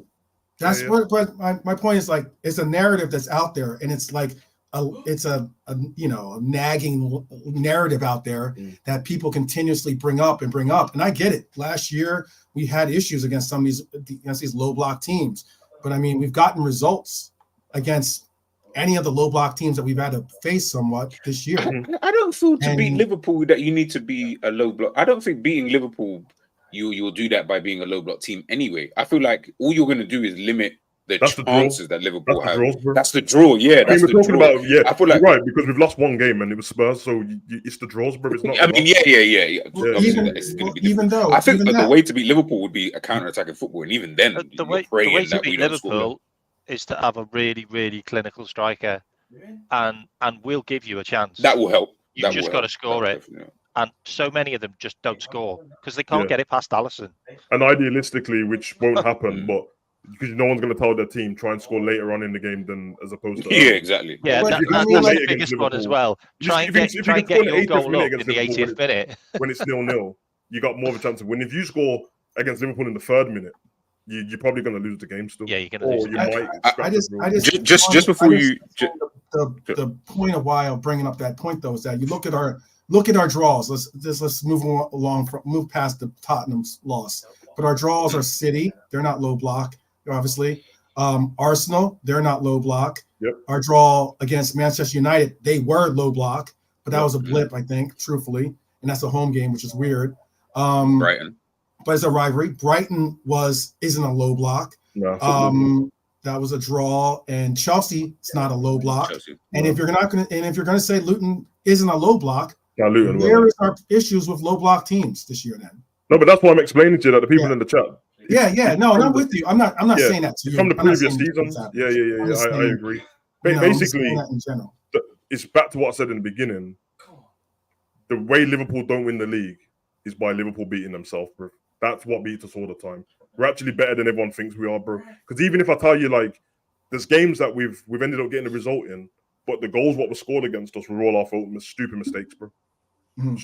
Stupid mistakes. Mm-hmm. That's what happens against us, man. Stupid mistakes, individual mistakes, and not being clinical. That's what will lose us the league, bro. And I think we can get rid of the mistakes. I just don't know if we can be as clinical as we need to, because there's gonna come a game, whether it's a shit team, what we think is where you only need one goal against them and it's 0-0, and someone's gonna miss a chance, bro. And I want it to not be true. I want it to go on from now on, and no one misses an open goal and no one hits the crossbar from flipping 5 yards out, man. We shouldn't be. There should be goals, bro. These are not chances where we're like, he took a shot from outside the box and hit the post, and we're like, oh, that's unlucky. These are that's a tapping, and it's our best players, bro. It's our best players. That's what bugs me, man. Yeah, that's what bugs me. It's not like the fringe players or the guy who's on the bench, like Harvey's a super sub. Harvey's gonna miss an open goal. Harvey ain't missing no damn open goals, bro. It's our main strikers. It's our main midfielders. So they got to do a little bit better. And then the ones who ain't centre backs, by the way. The amount of chances. Yeah, but I'm not even getting too mad at this. Like with centre backs, I always feel like it's a tricky one, because you can say someone like a Virgil should have, but I'm not looking too much at you to get goals like that, because I think we spoke about this whole set piece thing on Enzo's show not too long ago, talking about the types of corners and all of that stuff. I'm not going to get into that, but what Savage is saying, it goes back to this point. Big up Realism, Jared, because he mentioned it. Once Liverpool and Klopp grind out a Premier League win, meaning not having everything they need, that is when we will start winning major trophies. The know-how to win major trophies is a skill in itself. That's where I feel the PTSD comes in as well, in terms of, remember, we've never seen us win a league title playing and being like this, where we've seen Manchester City have to literally go toe-to-toe with someone and then win it. We've seen Manchester City have to grind it out. We've seen them be a wonderful team and get 100 points and, we've seen all of that stuff. With Liverpool, we've only seen us win it by literally being superior than everybody else. That's where, and this is where I come. This is where I would come in. Is that's where I also then don't have the faith sometimes, because I haven't seen it. So I can't. I mean, I can go off belief and let's support the team, and I get all of that. And I'm not saying don't do that, but it's also difficult when throughout my whole life of watching the Premier League, so let's say since 1997, watching the Premier League like properly up until now, I don't remember too many times that I've seen a team be not as convincing as Liverpool have been this season and then go and win the league. Maybe Manchester United, a couple of those. I mean, they've won 13 titles. So there has to be a title in there. Fergie's last title is the only one. Fergie, even Man U fans will tell you that he was shit. The Van Persie season, they'll tell you that they were trash, bro. And this is it. Other than that, you kind of saw that, this team's the best team. Like, maybe there was a couple of times where them and Arsenal, obviously they're going hammer and tongs and blah, blah, blah. But there was, they kind of deserve to win it kind of thing. Whereas, of course, I've never seen Liverpool win it any other way. So I've seen Manchester United win it ugly. I've seen them win it beautifully. I've seen Manchester City do it. I've seen Chelsea do it. So where I've seen these other teams and I've only seen Liverpool do it once, that's where I feel people's PTSD is always going to come in regardless. Because we haven't seen anything different. We've literally only seen us win a league title being the best. So now you're not, would we say, quote unquote, the best. People are going to be like, maybe this isn't really working out. Maybe we're not going to win the league. Maybe this, that, and the other. But Savage said it there. And this is where I don't want to say I hate to agree, because then just agree, man. I don't want Liverpool to win. But no, not even that. Yeah, cool. Come on, man, family. But like, in terms of looking at Liverpool, that's why I've kind of tried to look at Liverpool a little bit differently as of recently. I won't say from the beginning because I definitely didn't, but just as of recently, just because I don't feel how you needed to win the league before. I don't feel like that's how you need to win the league this season. It's a different type of season. You don't have to be your flawless best to win it. I've got to go with a bit of sorry, mate. But Yeah. do you want to know what's different about it now? The pressure's off. The pressure's off. This is a rebuild. This is a transition season. Yeah, true. Yeah, true. Like I'm pretty sure when they sat down at the start of the season, they had targets. But it certainly wasn't a target to win the quadruple. with the team, we'll never know. Yeah, I mean, it was no. The only reason why I disagree was probably top four. The only reason why I disagree with that is because the way that these men have been talking from the beginning of the season, it didn't seem like it seemed like us as fans were like, like myself, I trust top four, rare tear, I'm good with that. But these lot were talking like, we're here. It's building up. Yeah. Because even Canate wasn't like was chatting the most like. The interview Canate after one of the games, and he was like, listen, a couple of seasons ago we won 2 trophies, and this season we want more of them. I'm like, well, the only more you can get is 2 more. So you obviously, but you're right. K-Mac's right, but it's a weird situation to be in it because there's the target for the manager and then the ownership is a certain thing. I'm sure straight away Klopp's always going to say get back in Champions League first because you can take it in different stages and you can go aim to get to the Champions League doing the best you can, and if around whatever time you're there or thereabouts or top of the table, then go for the league. And so there's different ways to go, and I get it because it takes the pressure off your players, which helps sometimes. But then you can't go, we're going to target this, but don't try and win these other trophies because you sound like an idiot. And then the players are looking at you like, what do you mean? Like, we're going to try to do the best in the league, and we're in the Europa League and the FA Cup and the League Cup to win the fucker in it. So, you know what I mean? Whether it happens or not is 2 different things, but you have to kind of gear them up towards that. And there's so many players, and to your point, K-Mac, about the subs and rotating different players. I think, I think they might be targeting it just on the basis of it's not this 11 that's going for 4 trophies like before. It's the squad. All of them. It's all of them. And all of a sudden, this crop of youth talent that wouldn't have been used before, we would have put them on the pitch to get 5 games so they can get a medal. That's like Javier. And he didn't even get the. Yeah, now they're being used as in like, no, they're actually helping, bro. It's also you can sell the dream to a load of those players by saying you can be a hero and score the winning penalty, just like Kostas Tsimikas did. You know what I mean? You can be our Minamino and get us into the final.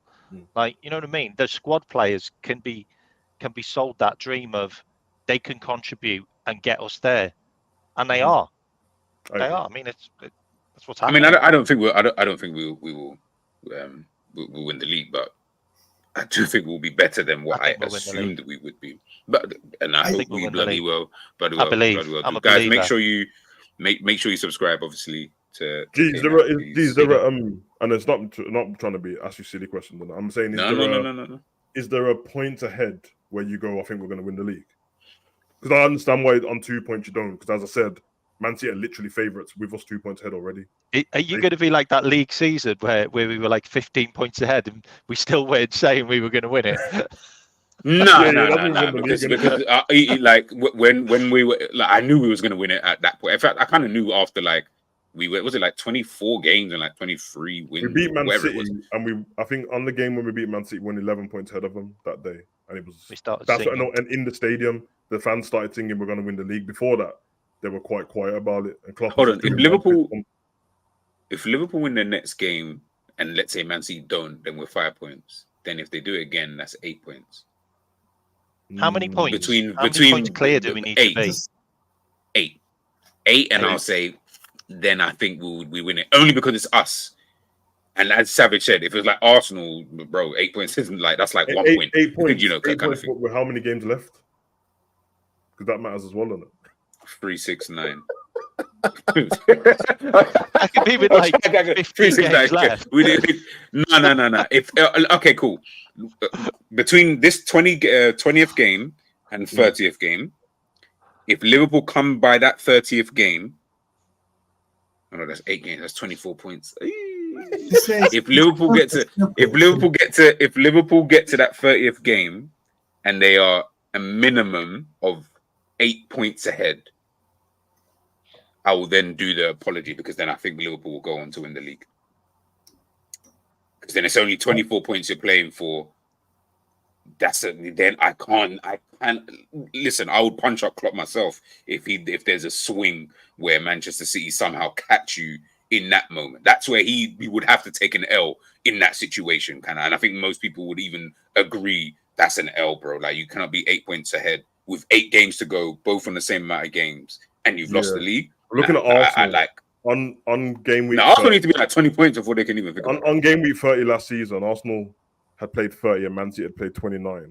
Arsenal won 73 points and Man City were on 67. And then the next game was Man City and they got smoked. And they had... Yeah, that's what I'm saying. Like I don't... But when have we got City, though? When have we got... So this is it in between? Thing. I was going to say, it's March 9th. By March 9th, you should know we're going to win the league. Is that when we've got... March 9th, you should be able to say... After March 10th, on March 10th, let's say, okay, by March 10th, if not March 9th, okay. You should be able to everybody here, come back to me on March 10th then. Come back to me on March 10th, and I'll tell you whether I think Liverpool I think we're going to win the league, but we're not going to know it until like probably the third to last game. Have you seen our running? Our running is I haven't even looked at the games. Our last 5 games are tough. We got Villa second to last game of the season. We got Wolves, and we got Wolves as well. I know. Why do we got Wolves? We've always got Wolves. I actually think it's going to be different. I think if Liverpool win the league, which I believe we're going to do, I think we'll win it early, 3 games before the season's over. No, I've just said 3. You think so? Yeah. 3 games before the season's over. Well. But that's like mathematical though. Whereas I think we'll probably know before that, because I think if we beat the people who are closest to us in the table, take out Spurs, so it's Arsenal, Man City, and Villa, as 12 said earlier. They're damn near 6 pointers in it, unless you go and throw away your next couple of games, like Arsenal did. If they go and throw the next couple of games, I don't think the Villa game at the end of the season will make any difference for us. I don't think it'll make any difference either. The reason why I'm only saying March 9th is because you gotta recognize if let's say we win up to March 9th, let's say hypothetically, we win including March 9th. Then that will have meant that we would have put space between us and Arsenal. We would have put space between us and City. And it would be considerable space. It'll be 5-6 points by that point, if not more, between those teams. That'll probably be the easier landing place for us to say that we should be confident that that Anfield and having home matches against some of these tougher teams towards the end of the season would make a difference for us. That's what I'm trying to get across. Is there any particular place you would want to win the league on points? Like, where would you want to win say it again? Is there any place in particular where you'd want to win the league? If you could pick. That's a great question. What? Like ground? Yeah, because obviously March against Man City is too early. It's way too early. Yeah, no, that's way too early. Okay, let me go through Liverpool switches right now. Yeah. Let me even share after Man City. After Man City, there's what month you saying? So March, you got Man City and Everton back to back in it. So you got Man United City away. Yeah, United probably away Manchester United away. April. Man United. That'd be a nice one, wouldn't it? Yeah, that's April. That'll be 1, 2, 3, 4, 5, 6, 7. That's 7 games left of the season. So that's match week 31. What's the earliest? What we won the league with the most games in hand? What was the number again? How many games did we win with number in hand? I think it was 6. I can't remember. Well, we went into COVID with 9 games left of the season, but we were a certain amount of points ahead, and then we was six games left, I think, wasn't it? Yeah, we came back, drew against Everton, lost to Arsenal. So I'm just asking that. So make that your kind of like a benchmark as to. Probably, okay, I get what you mean.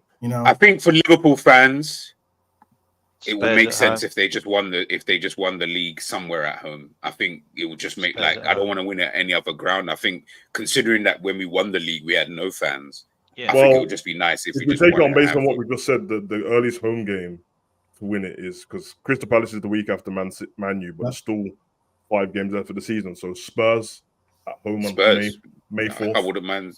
But Spurs don't. Oh, may the 4th be with you. I'm Star Wars Day in that. If that happens, I'm going to Anfield dressed as Darth Vader, bro. That'd be nice as well. That'd be nice as well because we get a guard of honor for 2 games after that. Yeah, to do the money dance in front of Richarlison would be nice, though. I'll be honest with you.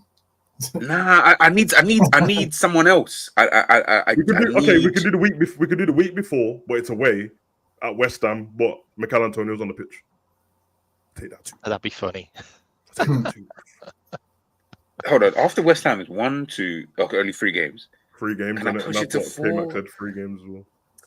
I wish this Man United game was like later, that Man like United here. game, that'd Like be if it was amazing, here, wouldn't it? I would say imagine later. because like didn't Arsenal win it at Old Trafford? Yeah, they did all those years, they Silva did. and Waterwood. I remember that. The They World all- Cup, the celebration when he dunked on the man's head and that, bro.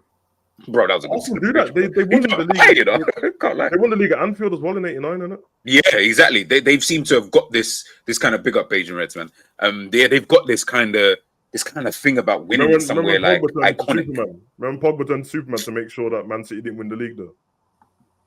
I remember that performance. That performance was They fucking were losing as well, and it's 2-0 in it, and it's good. Yeah, man turned to Superman. He said, "I ain't having that, bro." He said, "Nah, you're not dunking on my head, bro. I'm not having that on my record. I wouldn't mind. Yeah, you know, it would have to be. It would have to be on the 4th of May. I think that would be good. Okay. We can just rub it into Spurs, then, can't we? Like, yeah. But it doesn't really hit the same. What a But trophy you know, looks I'll like. take it. Like, Does this mean though? Like, obviously, this is all hypothetical and getting excited over stuff that ain't real. It's like, oh, what you can do with exactly. money? But the fact that Spurs and Villa are so close to the end of the season, the likelihood is that we won't have to play them to win the league, bro. So it'll be the games before, which That'd is be a good. thing, because they're two good footballing teams, isn't it? Yeah. It's a really good shout. Have you got Villa? Was that Villa game at home? Villa's second to last, man, and they're away. I'm going to go to that game. Away, Wolves might get. Are you going to the game? Double over Man No, City. Okay. That could be a double team over Man City this season. I don't know, man. Listen, look, I think, and guys, I'm gonna any questions, I'm gonna run through all of them. I've got to shoot, guys. All right, man. But, Big up, man. Guys, make sure you subscribe to K Max channel, please. Yeah, you heard it first. We're gonna win the league. Spurs at home. Done. There you go. Okay, that's it. Oh, you get it, man. Kill it. He said it. See you later, guys. He said it. Bye. Big up, bro. Love, man. I think he's not right though. 12 man's Go on, right, man. We might be in Earth 2666 because you and K-Mac are too positive, bro. This is what I'm trying to say, and you know what it is. It's not even about like even going too positive. I just feel that like for me, I just hate when people don't make sense in whatever it is they say. Yeah, but maybe it's because I'm someone who I have to gather data before I can speak on whatever it is. So when people say certain things, you know, based on like an overreaction to something, I'm like 1 minute though, and I'm not trying to call anybody out, but there are a lot of content creators and there are a lot of fans. 1 minute you said this, but then tomorrow you said that, or the next day, sorry, you said that. So I'm just like, where's the credibility in this? Like, prime example, me and 12 will go back and forth about whatever it is that we will say. But he's one of the most credible people that I know because he sticks to what he says. And he's able to back it up, whatever it is he is saying. Savage, I'll go back and forth with Savage. I'll go back and forth with Ends. I'll go back. But these people are credible in what they're saying because they're not flip-flopping. So I can't sit there and be like, man, this guy's always trying shit, man. 1 minute he said, I can't say that. And that's what pisses me off the most about what some people say in regards to Liverpool this season is that some of the takes that I've seen and I'm like, brother, but last week, you, like the whole flip-flopping about, Curtis Jones or Ryan Gravenberch, or should Endo play, or should McAllister, maybe he should come back in, or maybe we should play Gakpo today, and then no, Nunes just got an assist yesterday, so he's got to play. I'm like, you cannot flip-flop this much. It's whatever narrative runs on it, because the Nunes on the left-hand side, bro, that literally came off not even a full game of football, bro. He came off the bench, and when the game was done, this is where we should play from now on. Yeah. And you know what bugged me about that? When I mentioned this last season, I had flipping stones thrown at me. And I was like, bro, I'm just telling you that the guy should play left wing. Because when you said that about last season, I said I didn't want him to play there because he can't cross. And and that's understandable. And that is totally understandable because he cannot cross. That is fine. And I can see why you wouldn't want him out there on the left. But again, like I said, it's different because you're credible. I'm talking about the people who are literally after the one game and not even a full game at that. Nah, he's got to play left wing, bro. he's definitely got to play left. Where did that come from? What? Because you saw him for for 20 minutes on the left side. But last season, when people were mentioning, not even just myself, other people were mentioning, it was nah. What do you mean, man? He's this, he's that. I'm like, but his skill set kind of tells you he is probably more suited in our system to actually play left wing as opposed to actually playing through the middle. And maybe Liverpool, if Jota can stay fit, that's fine. But if not, they should just go out and sign a deadly striker, whoever that might, I don't know, but a deadly enough striker, because then you will have a crazy threat on the left. As much as I might cuss him, that is a mad threat to have on the left-hand side, Darwin Núñez. And for all of his faults, the guy can be really effective. And then you've obviously got Mo Salah, obviously on the right-hand side. Wouldn't you want? It's a new wave, and it's a new wave of how people are, man. That's what annoys me, bro. They seem to be like it in general, bro, because it's a constant flip-flop about anything, bro. Like nobody wants to be wrong on the internet all of a sudden. That's like, you're not really wrong. It's just an opinion. You can't be right on it anyway, bro. Yeah, exactly. That's the thing. Come back and go, I told you so, and I'm like, I don't care, bro. Do you want a medal for it, bro? Like, whatever, man. Like, yeah, and that's why I said about the whole whenever and before I get into the questions, that's why I mentioned when people talk to me and they always ask me like, "Oh, what are you saying about Klopp?" I'm like, nothing. I'm still saying the same thing. The season ain't done yet, and even if he was able to do the unthinkable and go out there, then I'm just going to be reassessing everything that I said anyway, regardless. And again, this is just more to the other people in terms of the flip-floppers, people like yourselves or like a 12 you see with other things, man, that's where my conversation will be difficult because man are like, oh yeah, this is why Liverpool should have kept Solanke, bro. That's I'm like, what? Solanke took him 5 seasons to get to this kind of form, and it might not even happen again next season, bro. So what are you talking about? I'm happy about Solanke being I'm happy for him because guess what, if another team goes out there and makes a big move for him, we're making money off of that. That could be money that goes towards acquisition in the summer for us. That are we making money off of him if we sell him? Yeah. I thought that was like expired. Okay, cool. Okay. No, we make money off him on the next sale too. All right, let me get into the questions, guys. If you've got any more questions, I'll be going through all of the ones that were posted in from before we head out. Gagging deep, big up my bro. Question: if Klopp doesn't win anything else from now until the end of his reign, would you look back at this LFC era under Klopp as an underachievement? This question is going only to 12.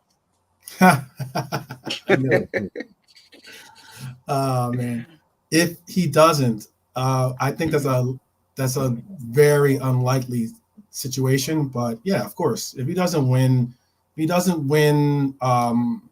an underachievement for the amount of titles that we should have won. I mean, like, it'll be an underachievement if he doesn't win anything going forward, because I think that he should. We're still in the hunt for 4 right now. I think that with this team and this rebuild, we're more so in place to win something. It's very difficult to not see us win something, considering we're in the semifinal already. And I can honestly, and the new concerted efforts that he's putting towards these cup tournaments, as in, like, we've actually, before, we didn't make honest efforts in a lot of these tournaments. They were just kind of like, hey, we look past them because we're looking at the bigger fish to fry, as so many people put out there, but I don't think that he's into the fish and chips like that. He really wants to, pursue glory on all fronts. So I don't see him doing that. It would be an underachievement for sure. Yeah. Savage, I'll get after it too.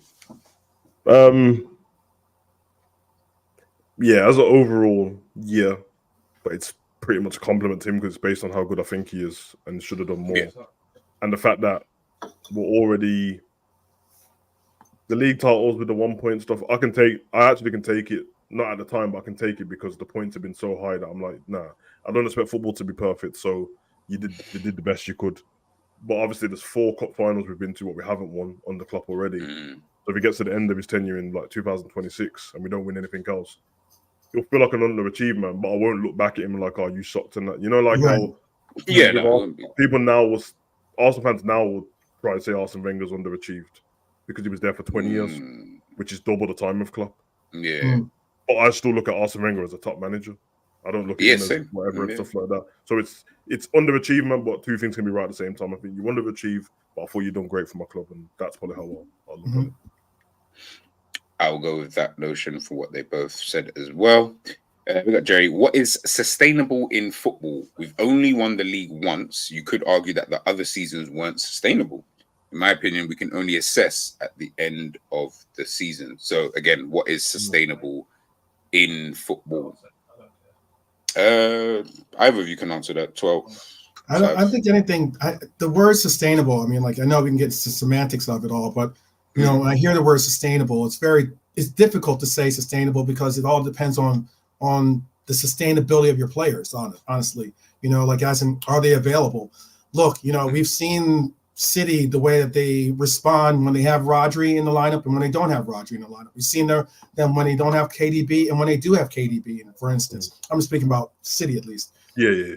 You know, for us, like you know, I know it's been some time since we've had Thiago in our lineup, but if you look at if you look at our record with Thiago in our lineup, we have a really impressive you know, record with him in our lineup. But yet, without him available, yeah, we're not able to sustain that level that we're expecting from the output of his position. You know, so it's more so with me when it comes to sustainability. It's about, can we keep our players fit and the right players that we need to be fit at the right time? Yes, that's the biggest thing. And our depth. Those two things are the important things. Availability and depth. Yeah, I think sustainable in football is, I think if you're a football team, being sustainable in different parts of the table, you know what I mean? Being sustainable in the league for one of them middle table teams is just being in the league, and that's it. Then you get sustainable Champions League teams. Are you always in a race for that top four every season? Which is what Spurs kind of ended up being over Arsenal for a little bit. And then for Liverpool, it's sustainable. Are you in the top? So we've been sustainable because you're in the title race more often than not and pushing this team to the end. You were sustainable. Because it doesn't work out at the end, that doesn't mean you're not sustainable because you're so close to it. So you sustain the level of football to compete with the best team in the league constantly. And at one point you won it. So I think it's sustainable, bro. No, I feel you. Big up realism, Jared, my bro. Can we say Man City are under less pressure this season to win, and we are under more pressure to win? No. Can we say Man City are under less pressure this season to win? Pep Guardiola is their manager. You're never under less pressure than you know, bro. Their bad season is finishing not first, like so. Yeah, it's a double-edged sword for him because he's built his way up to people to say he's the best manager, maybe of all time, and at the moment it's current era, and he's got the best team with the most money and the most facilities, so they're always expected to win. This is what they've basically got in this league, what all the other teams have in their other league, what Bayern Munich and Real Madrid have. You're there to win the Champions League or the league in Spain if you're Barcelona or Real Madrid. In Bayern Munich, winning the league might not be good enough. You still get sacked. We've seen it before. Bro, they need to win every cup competition they possibly can. Exactly. Ajax not doing good this season. Man, them mash up the training thing, boss up players. Bro, that's just starting fires. Yeah, bro. So that's the kind of pressure, man. Liverpool ain't under that kind of pressure, especially with the fan base, because most of the fan base wasn't looking at Liverpool going to win a title this season, was hoping to get back to Champions League football and hopefully pick up a trophy, i.e. League Cup or FA Cup. Right. So the pressure wasn't there. And even when I'm listening to pundits now, they can't even bring themselves to mention Liverpool winning it. They can't bring it, bro. It's always, oh yeah, now that Arsenal's dropped off the top spot and Liverpool's taking it, Man City's going to win it, which doesn't sound right, does it? No, but then again, we do the same thing because everyone in this panel just now dismissed Villa, even though they're where they are. And said, I dismissed Villa because Villa is not, their away record is horrible. But with their record being horrible, they're still where they are on the table. Because their home record is incredible. They've only drawn once at home, and won every other game. Every game they've played at home, they've won. Yeah, but what I'm saying is because the points are so close, they're not far off how Liverpool are, bro. Because you see the beginning of December and obviously how many games in and stuff like that. Liverpool's in their away table was pretty. It seemed pretty bad. It always looks pretty bad until you actually look at what the games are, and you're like, oh, it's because of these few draws and these few whatever. Yeah. And of course, Villa's record away is always going to look bad compared to the home record because apart from they win every game, they win every game. But my point is, they've got a deficiency and they're still where they are in the table. Liverpool have a deficiency and are top of the table. Man City have a deficiency and are where they are in the table. So everyone's going to have it, and we still dismiss them. So I'm not dissing anyone for it. I'm saying that's what pundits are doing to us. So Villa don't have pressure. But this is why you try not to listen to these stupid. Yeah, if Villa would have done the Leicester thing a little bit different, but no one's looking at them, bro. Everyone's still saying, hopefully, maybe Villa can get Champions League football. But they've sustained up until past halfway of the season already. And if in the next 5-6 games, they're still sustaining it. It's a problem. I don't think they'll win the league, but it's a problem. The only reason why I'm saying City have more pressure on them is because they're the treble winners from last year. Yeah. The team is different, but still they have that title on the back as being the treble winners. I agree. They were the favorites for this season. Going into the season, they were the odds-on favorites. So that is pressure on themselves. Yes. And then you add on top of that the sheer fact that, everything that Savage mentioned as well, with the money that they have and behind them, the high-priced players that they have involved in them, the sheer fact that they expect to do these things. And the last part and point I would like to make is that they also are going for something unprecedented, albeit they're not going for a quad. Okay, cool. But they're going for 4 Prems in a row. No one's done that. That is something unprecedented. That is the something that can make you say, hey, we do this, we could possibly put ourselves into a stratosphere that separates us from anything, and that's true. And the Champions League is very important for them to do the back-to-back with that, to be able to say you won the Prem and the Champions League back-to-back years. That's a really incredible talent, incredible stat. They're modern day Man U, innit? They're the Man U that we got with. And the thing is, they don't have pressure on the Champions League. That Champions League they got, I swear, bro. If you listen to their core of their fan base, bro, they literally wanted to win that to shut us up, bro. To shut other fans. Yeah. They didn't care about it that much, bro. They're just like, okay, we've won it now, so now you can't use it against us. Right. You're going to use it now. Right. And Pep as well. He was all these interviews with Rio Ferdinand and Henry. I can't win the Champions League without Messi. Right. Then when he won it, I just saw relief on his face. I didn't see happiness, bro. Yeah. I was like, oh, okay. Because it's almost like that monkey off your back. He's got a bit of a complex in it because he shouldn't have to prove anything to anyone at all, bro. I know you guys don't follow American football, but to me it was I do follow American football. Okay. But it's like basically when Steve Young won the Super Bowl, that's what it was basically. Because for the longest time, Joe Montana was like this historic, figure in 49ers history. And when Steve Young, who only won 1 championship with them, but when he finally won it, it was like that was it. I think there's also just for I go on. I think there's also that thing where he's got the most money, kind of like the best team, and he's kind of always been at the best teams and stuff like that. And obviously, he didn't win a Champions League at Bayern. Yeah. There was more. It's seen as worse if he didn't win a Champions League with Manchester City than it ever would have been at like Bayern Munich, because Bayern was sick, but just Man City are just that bit better.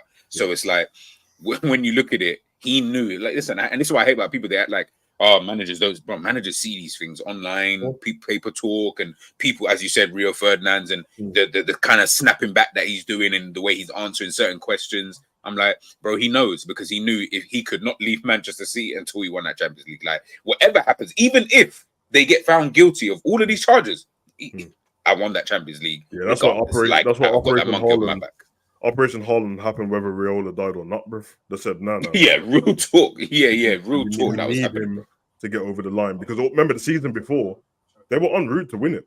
Obviously, Real Madrid decided to mash everyone up but they were ahead, and then was watching like Grealish miss an open goal and Mahrez hit the post, and that you look and you're like, yeah, they need to get that Haaland in. These are goals, bro, and then he does it. But a question to you, Gene, before you think everyone always says, my friend says to me, Pep might stay on for time, bro, because what else is he gonna do? That's what my friend is, a Man U fan, very logical Man U fan, by the way. I'm thinking, does this geezer go back to Barcelona, bro? I said this to someone the other day.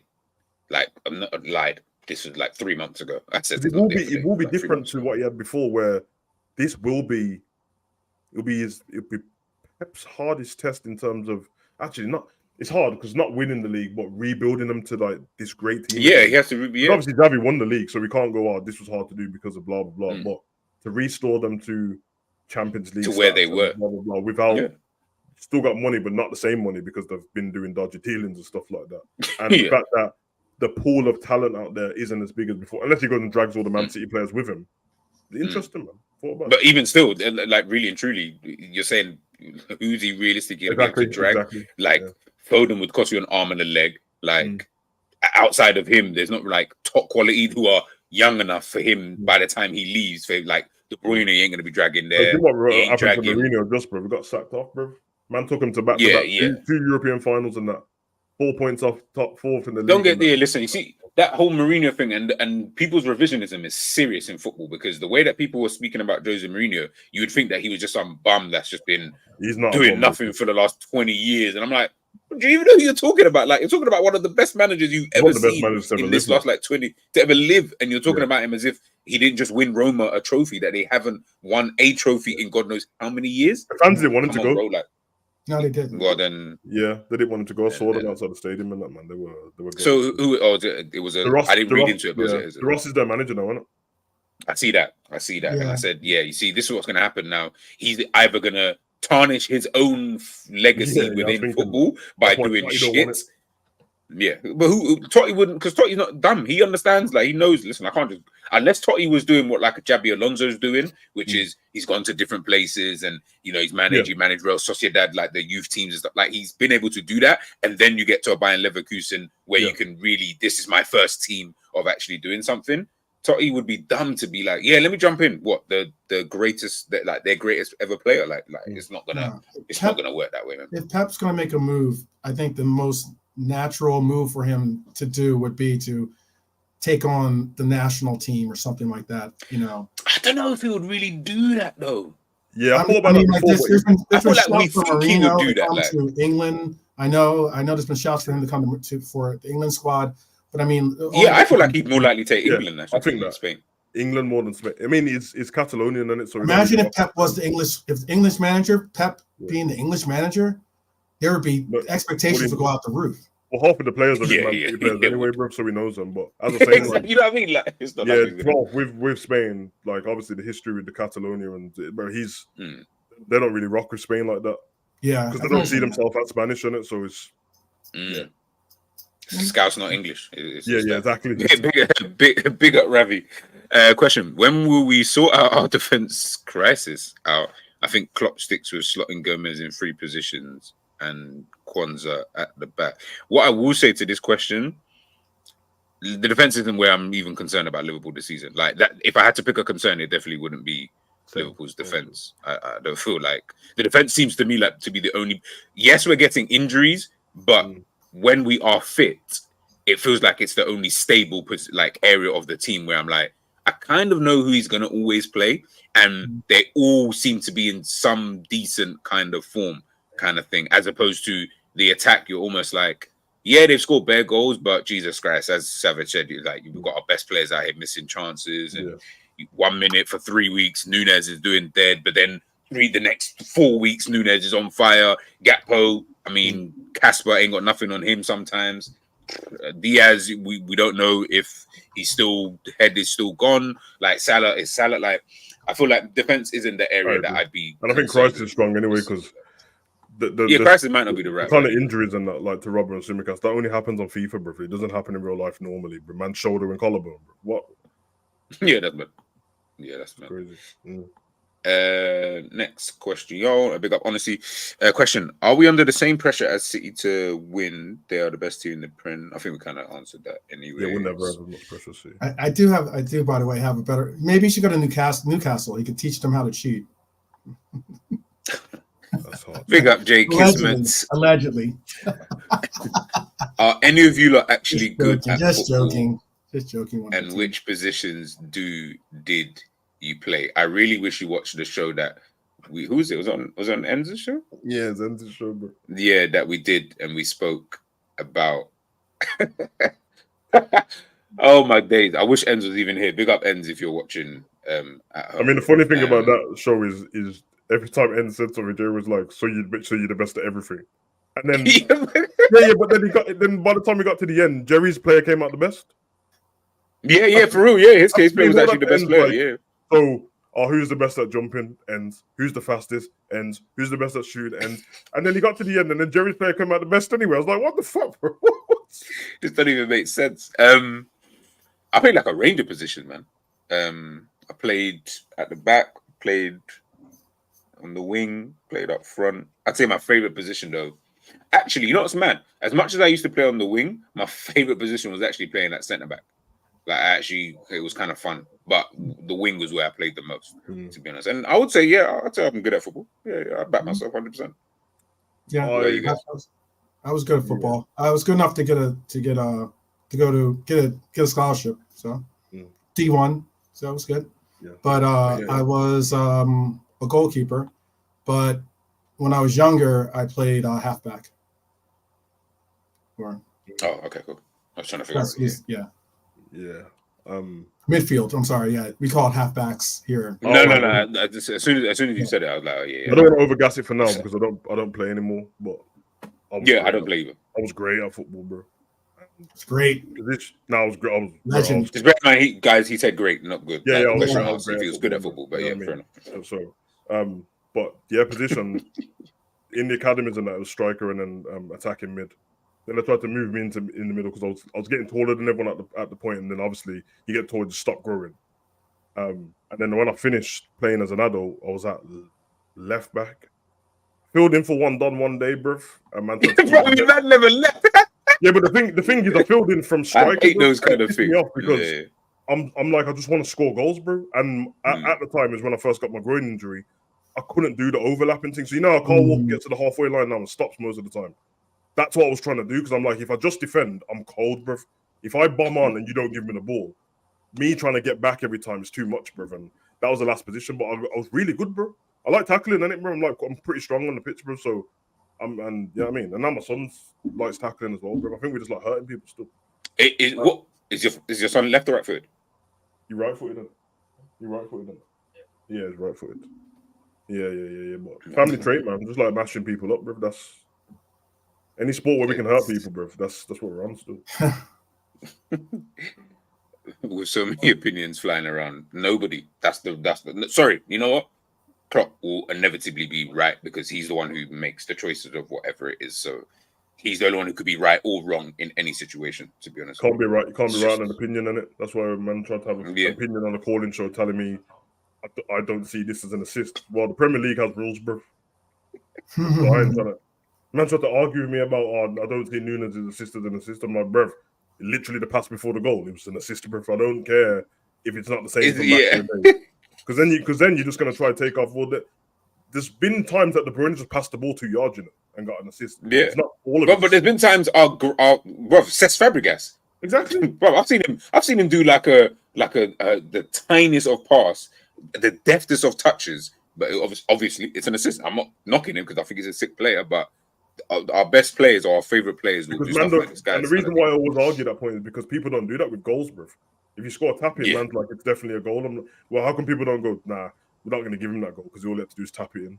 No, it's a goal, bro, and it's an assist, bro. I'm not trying to take man's career away in that, bro. What do you mean? I need to tell my grandkids shit, man. No, it's true. Big up, honesty. How important are the boys that are coming back? So I'm guessing the injured players. How far can they push us to the Prem or even trophies? He thinks that the players returning will give Klopp and the boys a boost. What do you guys think? Absolutely. Very I mean, considering, Trent's on that list now too, there's, we have some real players on the list that we need to have back in this lineup that can be difference makers for us. So Trent, I agree with the thing as well. Thiago, yeah. I think really as well, like the left backs coming in, especially Robbo. It's not so much about he's talented anyway, but he's Robbo's so intense, isn't he, in everything he does. And you normally get that from the start of the season, which he did this season. He started off pretty well, even got his goal. But to have Robbo, he's pretty much rested because he's been running around. He's been able to kick a ball the whole time. He's not his legs in it. And now you're gonna have Robbo going full pelt for like 15 games left of the season or something like that. He can just go all out, bruv. And now there's rotation, so he can go all out for half an hour, or for 60 minutes, and Tsimikas can come and go all out for the next part of the game, bro. You know what I mean? And Trent, and then it frees up Gomez to go, okay, Trent, you're gonna do this, and then I'm gonna go right back, and you're gonna drop into midfield if we need. Hey, offer so much different things, bro. You know, it's gonna be, like I said. All I'm gonna say is it's going to be interesting to see what happens between now and the end of the season. All I'm saying is, Klopp, yeah, you will have blood on your hands if I don't see what I need to see. If Arsenal win the league and you see my channels missing, it's because I've deleted them. Yeah, well, this is it. All right, one word answers. Both in the market. We need a striker. Would you be signing Isak or Nunes? Big up, Brian. Oh, no, Brian trying to start violence. I'll go first. I'll just go first. I'd probably a striker, like as in a number 9. So he's not asking me. I just want him to confirm. So you're not asking me just I need a player, and those are the only 2 players I can choose striker, from. Bro. What team do I manage, or does it matter? You know, I'll just go Isak. It's Liverpool, man. Yeah, I think it's Liverpool. I'll go Isak. It's Isak still. Yeah. I'd have to go Isak. Go on, 12. I know you can say anyway. Who you going with? It's Isak. Isak. Both of you want Isak? Okay. Yeah. Mm-hmm. Who do you go with? I don't rate Isak as highly as everyone does. I mean, that's all. I'm not saying he's a bad player at all. I'm not saying he's a bad player. I just know that he's had injury issues, and I also know that I get that he can be more clinical than Nunez, but I just think Nunez offers a lot of other qualities on the pitch that Isak doesn't provide. And in this system, those other qualities that Nunez does provide are a little bit more beneficial to the team in whole, as opposed in to the striker position. Yeah, that's the problem. He said striker in it. He didn't say. He didn't just say Nunez can play whatever position you want him to play. If you needed a striker and you only had Isak and Nunez to choose from for Liverpool, but that's the thing about it is that now in the striker position, there's times when Nunez, for instance, is in that striker position, starting at that striker position, but he's not playing the striker position. He'll be out in the left wing or he'll be out in the right wing. Do I think Isaac can perform those duties like that? Not particularly. That's my point. People have this concept of a striker being, a number 9. I don't know. What did you not see that goal we scored against Everton last season? Like, I don't know, boy. I feel like he came off that left wing. All I know is when Paul started, then he said, I know that Isak's more clinical than Nunez, but man said striker, and I heard clinical. That's the person I'm picking, bro. But this is what I'm saying. I feel like there's too many caveats with the whole Nunez. But I'm taking it from if I'm manager, if I'm Liverpool's sporting director, and I know what the team generates off of and what it like needs for components. I know that outright, they call it outright number 9, an outright striker isn't exactly what we like focus on per se. We need a striker that has multiple qualities, not just quote unquote striker qualities. We need a striker that can be a false 9. We need a striker that can possibly play out wide. We need a striker that can do so many different little things. That's my part. I think we've defaulted to that because our strikers won't score. Yeah, and I was just about to say that. I missed that. What did you say? I think that's a Liverpool default because our strikers won't score. Yeah, like we've never had. I'm sorry, I'm not saying never. Suarez being the last person. Yeah. That was all 10 years ago. So that's the last time we've had a good striker like Suarez, Torres. Because they do their striker job, they're not out on the left wing, bro. They're not out on the right wing, bro. Like I literally was watching Suarez's compilation the other day. Sky Sports put it up again for the 30. I always watch it. And I'm just like, if he decides to go over there and take the ball's 2 different things, isn't it? Like what Henry would do. But when the ball's getting played into that centre forward spot, yeah, bro, it's. I gave Brian my answer yesterday. We brought up Isaac. We brought up Isaac and Nunez. No. And the thing is, I hear what you're saying because I can kind of understand to a degree why you might not rate him as highly, but I feel like that's just more because maybe people are potentially overrating him so much. So I almost feel like it's like trying to keep it a level-headed with someone like, because he's not a world-class striker. I don't think people he's a world-class people striker. over, Right, anytime that's Isak why scores on the like weekend a good goal, he will get overhyped again. Yeah. But from the two clinical ones between them, because I saw a man say something mad the other day on the I think it was on Riz's calling show, and there was like, straight away because if Nunes is missing chances, they just start diminishing all the other strikers. Like, yeah, Isak's good, but something he couldn't work in this team because he never runs to the near post. He always runs. I'm like, so you saw one cross where I saw it in the Man City. I knew what he was talking about straight away in the Man City game. He drifted forward and drifted back. That's not good. That's movement, bro. Because man tried and tell that to me when we watched him last season at Anfield, and he scored against us offside and then scored the same goal straight after, bro. Clinical as hell. Bro, that's crazy. I think if it's that. I think if Liverpool actually had a striker. I love Nunes, bro, but basically, because Nunes has been getting cooked all season, as soon as anyone says anything good about another striker, they have to try and tell me like all these other attributes and that. It's a weird one. I don't care. People do that. Haaland, bro, of all people. Yeah. Man go, but can Haaland? Can Haaland do this? I'm like, do you think anyone cares? Yeah, like, he's got 50 goals a season. You might not have to. Just like, does Messi trap back? No, and he doesn't need to. Does Ronaldo trap back? No, he doesn't need to. Just what it is, bro. When you're good at what you do, ain't nobody care about all the other things that you can't do, because the thing that you do is probably way better than the all-round thing that you're looking for from this other player anyway. Like, and again, and I admit Nunes has improved this season. Of course, I'm taking by picking one other person. It's not this on him anyway, because it wasn't. Yeah, it's not this. I'm just saying. Because if I want to be fair to Nunes, I'll say when I just said about the default thing. Well, that's the default for the wingers as well, because if the wingers done their jobs, then you wouldn't be talking about Nunes offering more on the left, because he wouldn't even be out there, bro. If Diaz was great this season, he's had good games, or if he was great all season, no one would even be talking about Nunes on the left-hand side. You'd just be saying, do the number 9 thing or Jota's playing. So that's why after that 25 minutes he came on the pitch, everyone's like, Nunes should play on the left.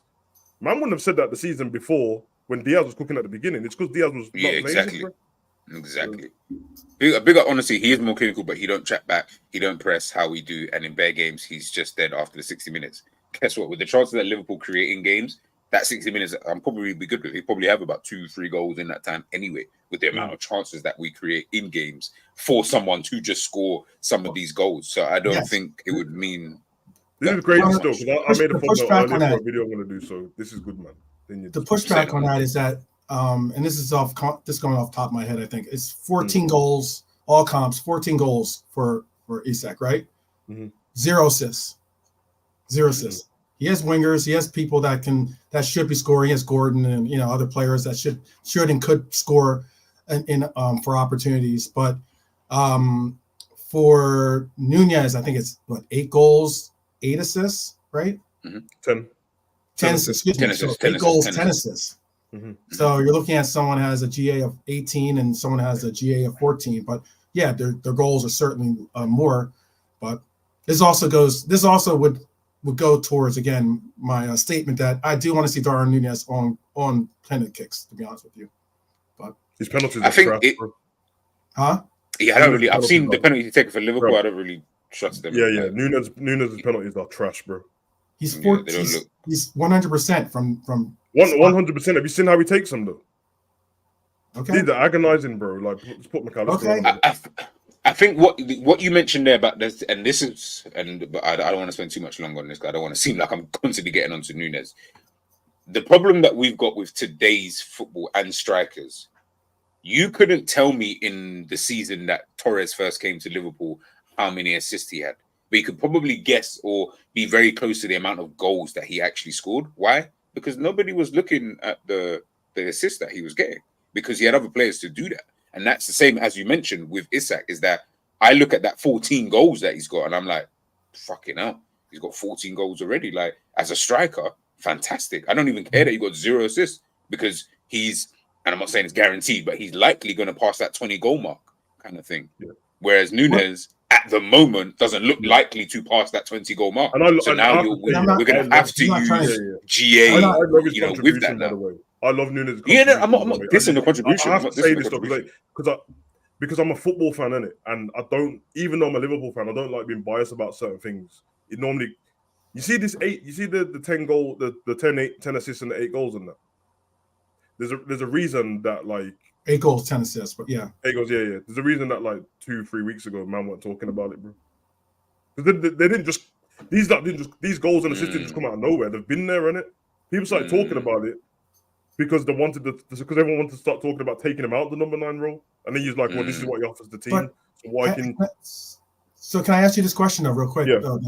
Then, then let's just hypothetically say, I know that let's just hypothetically say, going by his current form in the sense of he's 100% from taking penalty kicks. Yeah, we've had 4 in the Prem. We've had 4 goals, 4 attempts, right? 4 penalty kicks, right? Mm-hmm. He's 2 for 4. Mo's 2 for 4, but let's say he made 4 of them. Now we're talking about 12 goals, 10 assists. Hypothetically, it's all hypothetical, but 12 goals, 10 assists. Are we still having this conversation? Yeah, probably not. I'll be honest, bro. I'll be honest. The penalty thing, I wasn't trolling, but I kind of wasn't it. Basically, I'm saying, because let's be honest, my eye test doesn't really matter if the penalty goes in. I've just seen them in it, and they make me feel uncomfortable early. Mo's does as well, but the technique's meaty. But whatever, so you can have them. And you're right, if he takes the penalties, it adds on to it.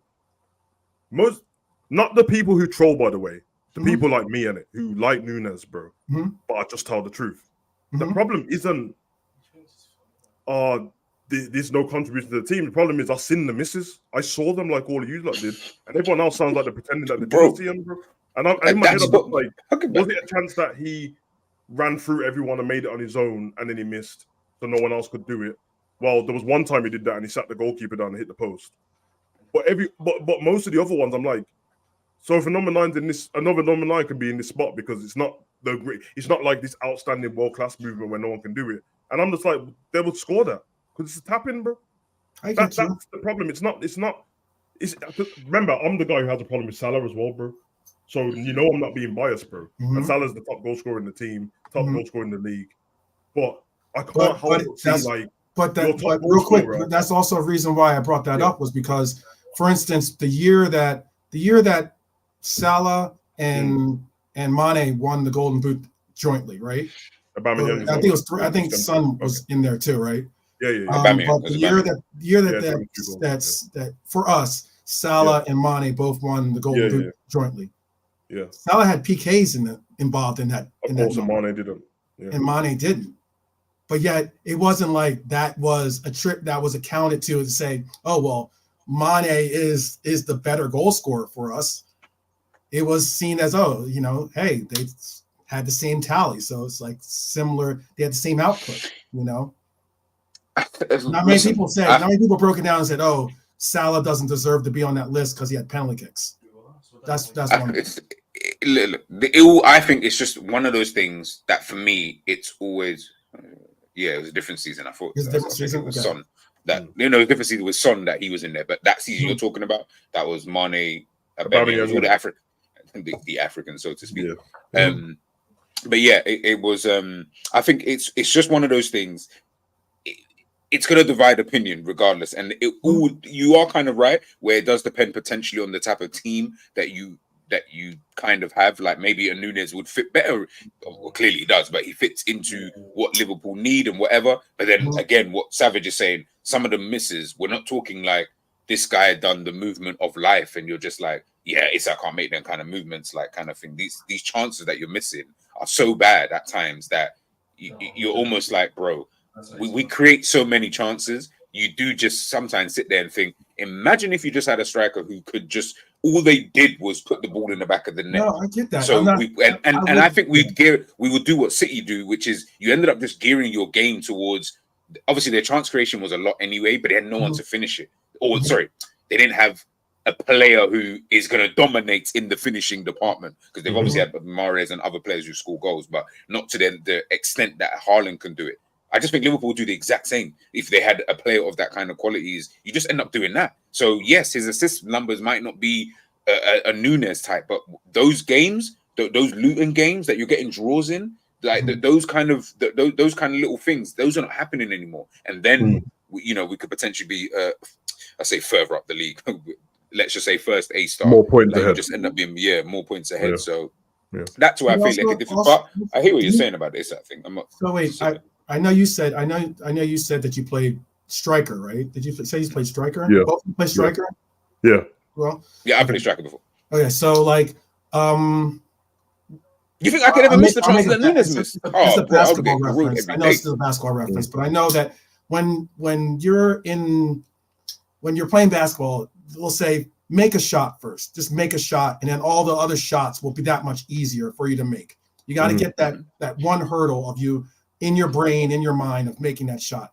And if you have the choice of trying to shoot a 3-pointer or shoot a layup, okay, of course, layups are easier. Layup is an easier shot to make, right? A penalty kick is somewhat like that, though.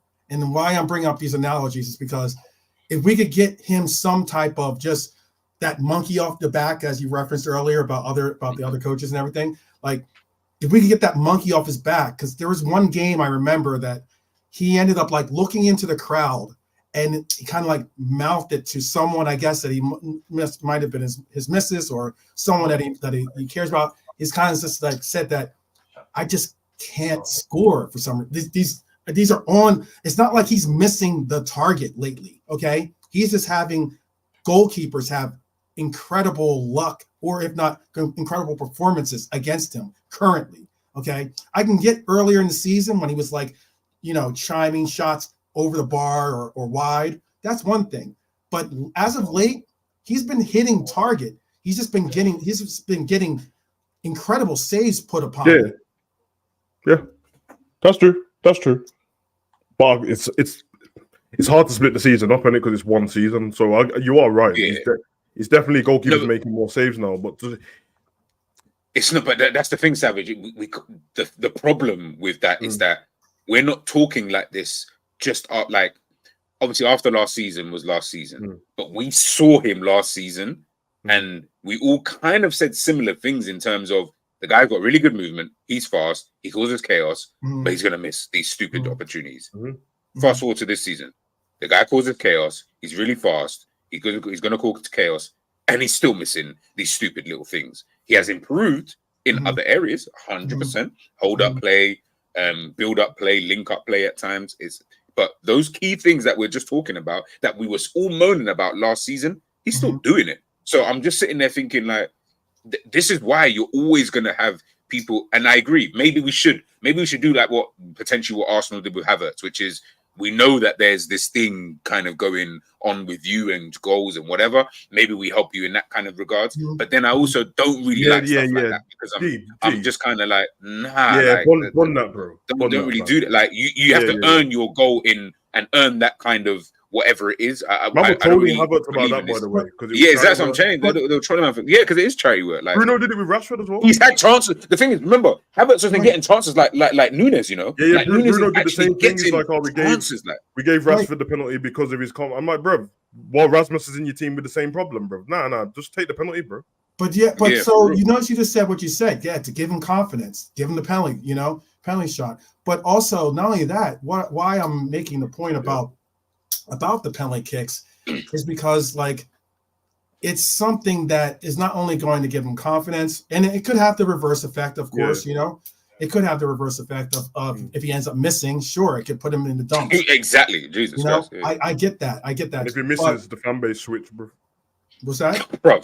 If he gets put on penalty, and this is not from me, I'm saying based on what G was talking about with the flip-flop hand, if he misses a penalty on top of the way half of the fan base already think about him, right?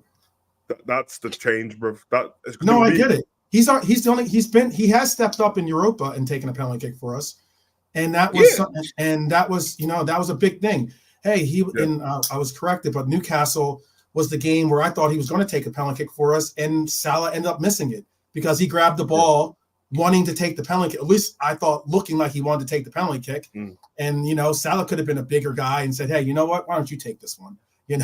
But he didn't. He missed it. Yeah, but you have to. Yeah, listen. I don't want Salah on penalties, innit? But I applaud the man for going, I'm the penalty taker, bro. What are you talking about? Like, I know this before the game. I'm not dishing out penalties. I'm Salah, bro. I'm trying to. I'm here to get goals, bro. Like, I don't care about your little. I get what you're saying. but I don't agree is because I don't think he has a confidence problem at all. That's what I'm thinking. Yeah, I don't think it's. I don't think the misses are coming from like lack of confidence, and you are 100% right. It is more the goalkeeper saving them now than the beginning of the season. But I don't think he has a lack of confidence, bro, because he's still in the right spots and everything like that. Right. He's missing. Oh, he's still keeping he's keeping his head up. Yeah, I'm just saying that like the two positions. This is the last point. I'll let you go. Yeah. But I was just gonna say real quick, the two positions on the pitch that have them that are so influential or so impactful with your confidence have to be goalkeeper and striker. I think those two positions are the most important when it comes to confidence. I agree with that. Yeah, I agree. Okay, so when we're talking about this, obviously, if for a goalkeeper, if he makes a save off a penalty kick, he's on cloud 9. If he makes a couple big saves, all of a sudden you have the Real Madrid performance of a goalkeeper against us in the finals. Whereas then you're like, oh, it's a top notch goalkeeper, but then it's similar to like Dubravka's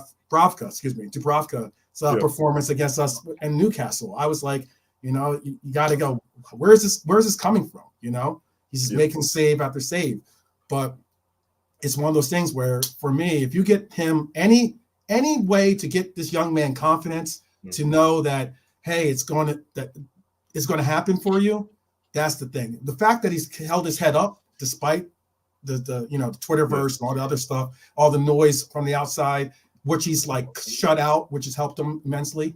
That's where we need to get him in the sense of his coach has confidence behind him. His teammates have confidence in him as well. And it's just a matter of once that levee breaks for him, I think you're going to really see a lot of things open up for him when it comes to scoring. I'm not going to disagree, and I'll just say this before because there's a few other questions. Yeah. The only thing I'll say to that is, I agree. Yes, that could potentially happen, and that might even just be the way that it just pans out for Nunes. But it's like Savage said, it's not a confidence thing. So if it's not a confidence thing, there's only one other thing. You just ain't good enough. Like, you're just not that good of a finisher. Like, in a general sense where... Oh, sorry, let me not say good finisher because he's actually got a range of finishes. He's not a clinical finisher. So if you're not a clinical finisher, because the brother gets into positions, like he has the most chances missed. So this isn't a guy who's not even getting really that much chances, and the chances he does get, he misses them. Like, this guy is getting so many chances, and he's proven time and time again throughout the time he's been at Liverpool that you're just not clinical, because a clinical guy would score a hell of a lot more than what he's obviously producing. Now, I'm not saying that this is going to continue. I have no idea what his trajectory looks like. Just based on these 18 months or whatever it is that since he's been here, he's shown me, and I feel like he's shown everybody else, you're not clinical like that. There are probably quite a few clinical strikers out. If I just looked at the word clinical, there's probably about 10 to 20 strikers out there who would fit that mold of they're just clinical strikers. Like, they can just put the ball in the back of the net, no problem. But he does offer you these things that we talk about where you're like, oh, okay, well, you know what, because you can't do that, and that's why I mentioned before in a previous stream, I'm not judging him as a striker anymore, because unfortunately you don't exhibit what I would deem to be a striker, so to speak. Like, I don't even, that's like, even Firmino, I stopped looking at him as like a striker. I was just kind of like, you're almost just a guy who just plays in. He started to do the slipper foot shot in it with no power. Yeah, with no power. You end up just being a player on the team sheet, but there's no real fixed position for you. You just end up in areas because you're not clinical. Firmino was never clinical. I would say the one thing for Nunes is the fact that in the defense is obviously that now, because of how he's missed certain chances, and people have to realize with a striker, it doesn't have to be 20 open goals to miss, bro. Because you're the top level athlete. That's three or four is enough in 2 seasons, bro. Already, bro, and it's more than that. Anyway. So now when he misses or the keeper saves it, chances that most people the keeper saves it. You know what I mean? There's loads of games where you watch a game and someone will miss a one-on-one in the first 2 minutes of a game. It's early. But now, because Nunes' prior errors, people do send for him straight away because they've almost had enough. I'm not one of those people, but I get where it comes from straight away because they're like, oh, Nunes again. And I'm like, oh, no. The last however long, it's been saves and that. But now it's stuck in people's mind, doesn't it? Which is almost like Right. PTSD stuck in people's mind about Liverpool. It's in the general. low block. It's the same thing we're talking about. Yeah, The yeah, low yeah, block. yeah. You know, Yeah, I agree. earlier in the thing. Look, narratives get put out there. I mean, the difference is the season's not over, different innit? So perspectives and narratives get put out there. Sometimes those narratives are warranted. I'm not saying that he was clinical in the beginning of the year or something like that. You know, he was being sometimes wasteful with some of the attempts that he was getting. But I'm just saying that the easiest thing to do is to get someone, just show someone you can score. You know, just allow for them to get an easy goal. You know, how come no one's doing that for Gakpo, bro? That's what I'm saying. Like, it's not like he's out here scoring goals. Like, I think Cody, because that's what happened. Well, I mean, like you're saying, Cody's run has been different since the injury at Spurs, noticeably. And I say that even with this caveat is that he was injured right before he ended up scoring the goal. Yeah. You know, he was injured before he ended up scoring the goal. So that guy got injured, muscled through, you know, grunted and muscled through whatever he had to do to get that goal. And the sheer fact that I think that Cody has an incredible shot on him, to be honest with you. I think that the way some of the dynamics that he uses to put power on the ball and get some real velocity behind his shots is a testament that there is a really, really good scorer or shooter, I guess you could say, in Cody. He's got good technique. He's got good technique in his shoots. I mean, in fairness to Nunes, bro, he's got the rest of the season in it. Just like Liverpool got the rest of the season. Yeah, for real. He's got the rest of the season. Yeah. The season's only halfway through. Yeah. So if it feels how it does at the moment, that it's the goalkeeper saving more of the chances now, not him missing these silly chances and stuff like that. Now he's got the whole rest of the season, 20 games, plus all the league and the FA to prove otherwise on it. And then, you know what I mean? He might change everyone's mind completely, because if he goes on and scores on over however many goals, he's definitely going to get some other more assists in some way in the game. It's going to shut everyone up in it, I guess. Yeah. And then all you can do is the eye test thing and go, well, he doesn't look good on the eye, but he's still contributing to the team. Because Salah don't look good on the eye sometimes. Sometimes he doesn't either. Yeah, Salah goes missing. Salah does not look good on the eye. Salah technically, quote unquote, goes missing in games. He gets a penalty kick, and everyone says, "Oh, you know, he had a good game." Salah's on 153 goals for Liverpool in the Prem, so that's why. But no, and also I was going to say real quick, with Cody is also what 4 games in the EFL, and he has 4 goals. Yeah. So I mean, like, hey, he's doing. There's a use. There's a use for him. There is a use for him. Exactly. He's contributing. I don't care what if the stats are incredible, or if he's going for the golden boot or whatever. As long as you're contributing towards us winning, that's all I really care about. If the silly chances are not getting missed and people chip in there and there, I'm all right. It's just that when we have conversations about strikers, I'm not gonna be making excuses for people. But trust me, at the end of the season, if we win our trophies, I'm not going to be at the parade swearing at flicking the beat and doing that. Fuck out. Remember when you missed that chance? Nah, bro. So that's fine. But when we do have these kind of discussions, it will get thrown in there. Like as an example, and I'll say this will be the last one I say. When we have discussions about strikers, I promise you, nobody in their right mind will ever mention Roberto Firmino in any conversation of strikers. He will never ever be mentioned. It will be impossible. Like, there's too many strikers in even the era that he was even in that you'll be like, nah, I wouldn't even put him in there. Like, he'll be somewhere on the list, but he just wouldn't be that high as you probably would like to. But look how influential. As you said, look how much he contributed. Yeah, there's nothing to do. Exactly. Yeah, you would just be like, no, but he was a baller though. Like, not a good striker like that, but he's a baller kind of thing. Yeah, that one season where he scored bare goals. But that's a conversation for another day. How do we become undeniable? What else does the team have to do before doubters can't doubt anymore? I'll throw this at 12.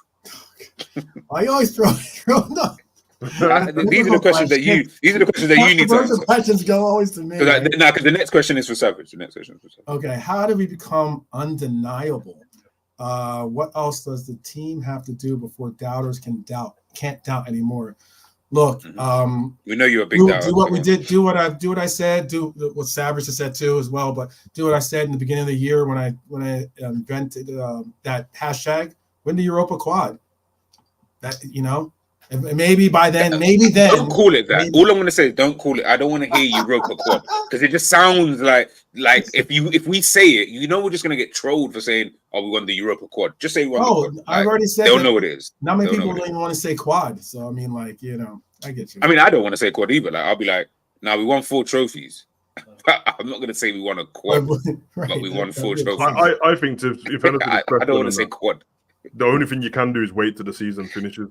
Yeah, Yeah, because they're in the middle of the season. Everything looks great at the moment, but because only Things can one change team very can quickly. win each one thing all season, that means that there's almost 100 teams when it comes to FA Cup and League Cup, and then the Prem, 19 teams that have fell apart at some point. Right. This is what it is.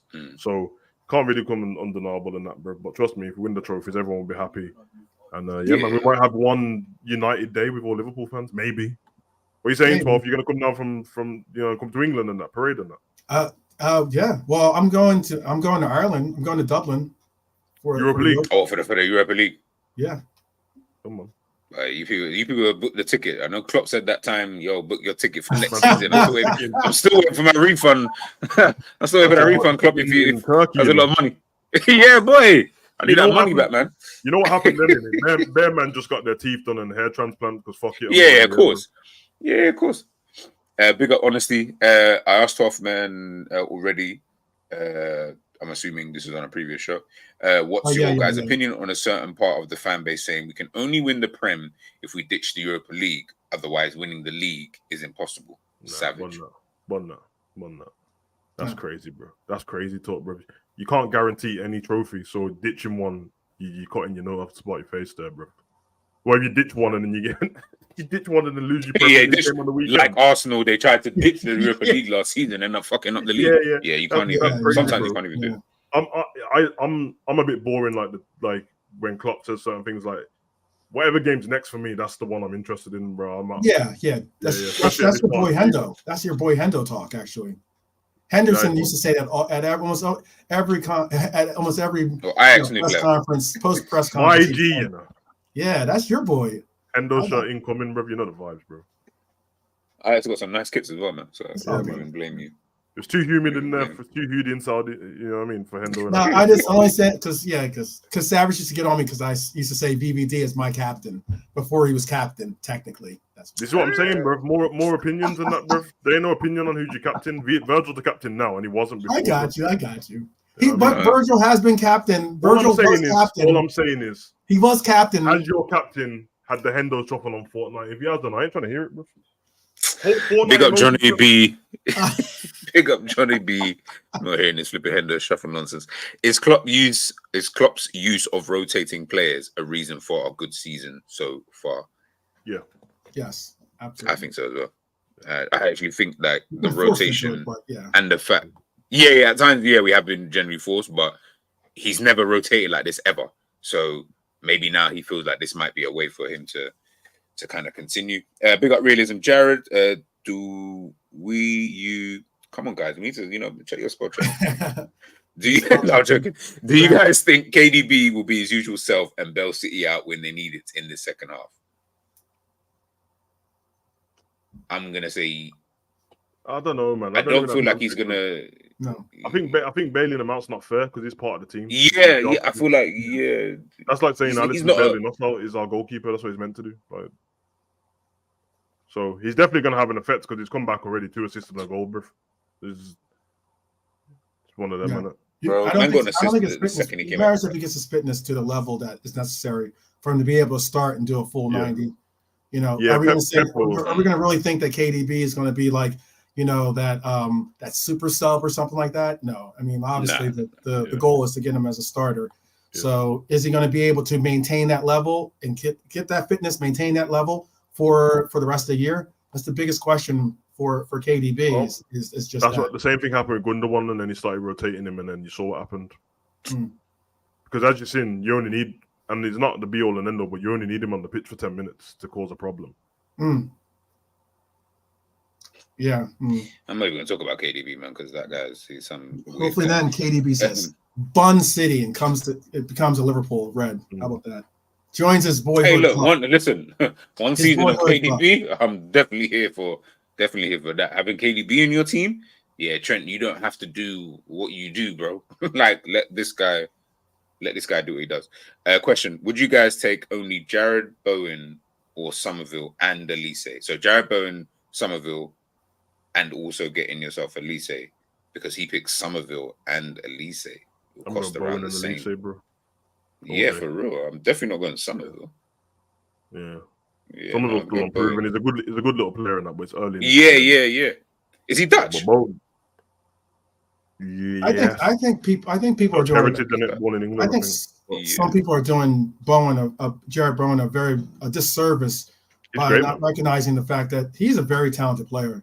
Yeah. I mean, if he was playing on any other team, I think he'd be getting a lot more, recognition or a lot more props. But I rate Jared Bowen heavily. You got two issues in it when you're English. You either get English tax and ban big you up too much, or they mug you off because you just named Bowen, bro. I said that about Ward Prowse when I said I wanted him in the summer, bro. Obviously, I didn't care about if he was going to be the starter or not, and everyone just told me he can only take free kicks. Well, ask West Ham that in it because I've seen what he can do. I'm not saying that Bowen could reach the levels of Salah. Obviously, Salah is, world class, obviously. But I think he might give you enough. He might give you you like some real like a semblance of, hey, this guy is not like, a negative or something like that. Yeah. I agree. Guys, we've reached the end of the show. I want to big up everyone who's been on today. We got K-Mac, Quasi, obviously joined earlier, Savage, my bro, 12, my bro. Thank you guys for jumping on. Quick question. Has anyone, Savage, have you seen Criminal Record? What? So I had to It's a TV show. He's asking about my Criminal Record, bro. No, I wouldn't do that to you. No, that TV program. Yeah, I've not seen it yet, but someone mentioned it. Sorry, I saw the message come up and I was like, yo. Yeah, I saw the trailer to it only. It looks good from the trailer still. What is that? Like a TV. It's a TV show. And Mayor Kingston. I said Kingston. Oh yeah, that's cold. That's cold. Okay, cool. Yeah. Okay. Those are the two shows someone literally messaged me and said, bro, yeah, okay, cool. Yeah, there's that Succession. Okay. Yeah, see, you guys are holding out on something. When I'm asking you on the panel, when I'm asking anyone in the chat about TV shows, you guys are keeping a lot of these to yourselves. Show as well. Echo, cold, bro. Oh, is it cold? I heard bad reviews for it. I heard some really bad reviews. Oh, is it sucks? Okay. I was waiting for him to say it's actually good or bad. Bro. Is it that bad? Sucks, bro. Well, how about, are you going to watch Kitchen? You're going to watch The Kitchen? Yeah. Come on, bro. Kitchen looks good. What's The Kitchen? Whoa, what's The Kitchen? Kano in it? I still need to... Yeah. Yep. Who? Kano. Oh, that thing. You know what's so mad? I passed a bus yesterday, and I saw The Kitchen. But I thought when I saw the guy, the guy in the on the billboard, the billboard thing on the bus, I kept looking at it thinking this brother looked like Kano, and I remember I just said it in my head. I was like, he looked like Kano, but I didn't think it was Kano. I just thought he looked like Kano, and I just kept it moving. Let me respect him because that's my dog, bro. Kane Robinson. Yeah, no. That's the name, bro. Man's an actor now, bro. So it's all good. Yeah, no. And his acting skills, from what he's shown in levels, everything that I've seen him in, is crazy levels, bro. So I would love to see what he's. I literally said this to my son yesterday. My son was like, "I hope he stays in the UK," and I agree because he can appear in some of them dramas as well. You don't always have to go big time. Go ITV, couple of them Line of Duty kind of things as well. But I would like to see him in UK TV is the best. Amazon, US thingy one day. I just want to see the range in it. Of like, oh, can he do this? Because I'm not going to get into it because Enzo always tries to cook me up about this in it. But I'm trying to do the Idris Elba thing because he don't make good movies. But that's continue. He's saying Idris Elba. You say now I've told you, bro. I promise. Movies. There's no movie when Idris Elba's the lead and the movie's great. It doesn't exist, bro. He's good as side pieces. He's good in Thor. You know what I mean? That shit movie with the lion, trash. I got to ask the question of what I put it in the chat. The one show I do like, it's not even. I don't think they have new shows on it. People Just Doing Nothing. Do you guys watch that over there? Or no, but I'm gonna check it out. Oh my! You don't watch People Just Doing Nothing? Oh, I don't even know what it comes on. Probably on HBO or something. No, it's British. It's they take place. It's set in. Oh, these guys, and I've seen them like I think seen it. You see, yeah, I was just about to say, you've seen. I'm thinking the seen British the thing. Broadcasting Corporation. Yeah, I think it's on BBC. Isn't Yeah, it? Look, I'll show you. I just said British Broadcast Corporation, and he said the word, bro. I tried to. Oh gosh! Oh, now I know what you're talking about. Now I have seen it. Yeah, I was gonna say you've definitely seen like the adverts come up like enough times. Yeah. Luther was good, but that wasn't a Luther was movie. good, That was but- a TV show. TV show. But even the movie film, was- I don't feel like even Yeah. I don't even feel like the movie was even like. All I that. haven't seen the bro, movie yet. People were I dying haven't a seen hill the trying to movie. prove this to me, and I've been online and trolled the hell out of people for this, bro. Only women want to argue with me. Just listen, I don't care. You can fancy him in the stuff what you like, bro, but no. What? Yardy, For what? trash. For what? For Idris Elba movies, he's not good as a lead, bro. Wait, who isn't? But why does he Idris get so Elba. many? Why does he get so Idris many? Elba as a lead, isn't it? Oh, you didn't like. So you didn't like Luther?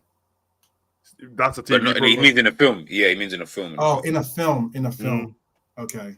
You know And what? he's You know what's so the lead. crazy? You know what's so mad? He In would've been a most good of these James Bond. films, I think. Try to argue I don't know with if my that missus about if he this. wants to. I tried if to he argue wants- with my I'm missus looking- about this. I ain't trying to see Black James Bond, man. Oh no. Yeah, that's neither not am I. good, Yeah, man. neither am I. That's I not good. always said that though. I always said, Those why are- would you want to see like? Man.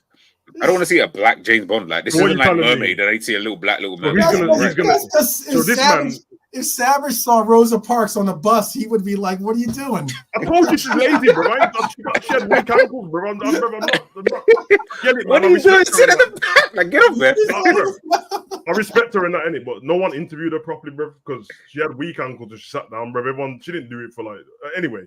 But I'm just saying, Idris Elba, just listen out. Yeah, just think of this. So 007 James Bond is always going to be in the UK at some point, isn't it? You know what I mean? MI5 and that spy.